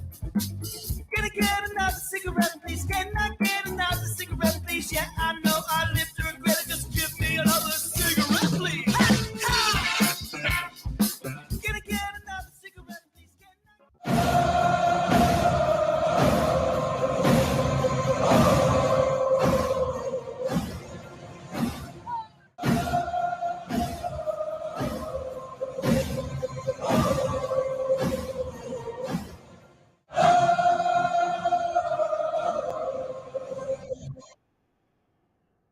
Yesterday by Ogden Ash. A is for Alex, the great Alexander. More goose eggs he pitched than a popular gander. B is for Bresnahan, back of the plate. The Cubs were his love and McGraw his hate. C is for Cobb, who grew spikes, not corn, and made all the basemen wish they weren't born. D is for Dean, the grammatical diz. When they asked who's the tops, said correctly I is. E is for Evers, his jaw in advance, never afraid to tinker with chance. F is for Fordham, and Frankie and Fish. I wish he were back with the Giants, I wish. G is for Gehrig, the pride of the stadium. His record pure gold, his courage pure radium. H is for Hornsby, when pitching to Raj. The pitcher would pitch, then the pitcher would dodge. I is for me, not a hard-hitting man, but an outstanding all-time, incurable fan. J is for Johnson, the big train in his prime, was so fast he could throw 3 strikes at a time. K is for Keeler, as fresh as green paint, the fastest and mostest to hit where they ain't. L is for LaHoy, whom Clevelanders love, Napoleon himself with glue in his glove. M is for Matty, who carried a charm in the form of an extra brain in his arm. N is for Newsom, Bobo's favorite kin. You ask how he's here, he talked himself in. O is for Ott, of the restless right foot. When he leaned on the pellet stay put. P is for Plank, the arm of the A's. When he tangled with Matty, games lasted for days. Q is for Don Quixote, Cornelius Mack. Neither Yankees nor years can halt his attack. R is for Ruth, to tell you the truth. There's no more to be said, just R is for Ruth. S is for Speaker, swift center field tender. When the ball saw him coming, it yelled, I surrender. T is for Terry, the giant from Memphis, whose 400 average you can't overemphasize. U would be Ubel if Carl wore a Cockney, but we say Hubble in baseball like football in Rockney. V is for Vance, the Dodgers' very own Dazzy. None of his rivals could throw as fast as he. W, Wagner, the bow-legged beauty, short, close to all traffic with Honus on duty. X is the first of 2 X's in Fox, who was right behind Ruth with his powerful socks. Y is for Young, the magnificent sigh. People battled against him, but I never knew why. Z is for Zenith, the summit of fame. These men are up there. These men are the game. Lineup for yesterday, Ogden Ash, January 1949, Sport Magazine.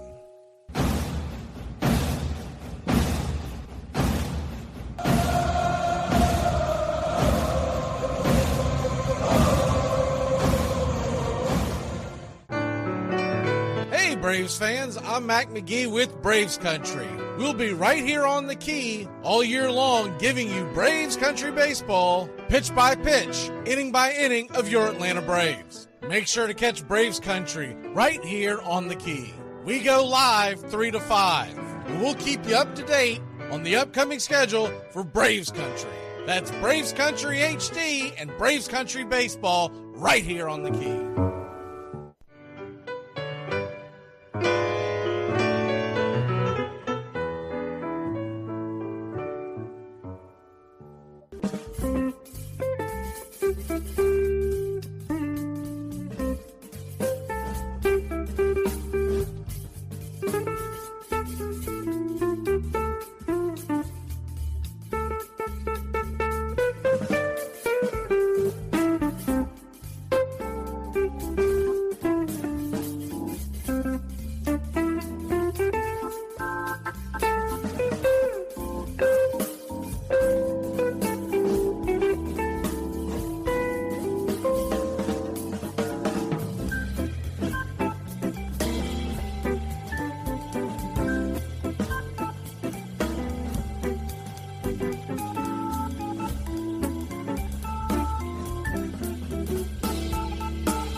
Casey at the Bat by Ernest Lawrence Thayer.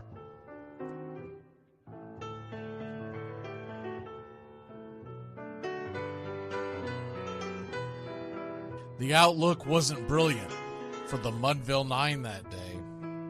The score stood 4-2, but with one inning more to play. And when Cooney died at first, and Barrows did the same, a pall-like silence fell upon the patrons of the game. A straggling few got up to go in deep despair. The rest clung to the hope which springs eternal in the human breast. They thought, if only Casey could but get a whack at that, we'd put up even money now with Casey at the bat. But Flynn preceded Casey, as did Jimmy Blake, and the former was a hoodoo, while the latter was a cake. So upon that stricken multitude grim, melancholy sat, for there seemed but little chance of Casey getting to the bat.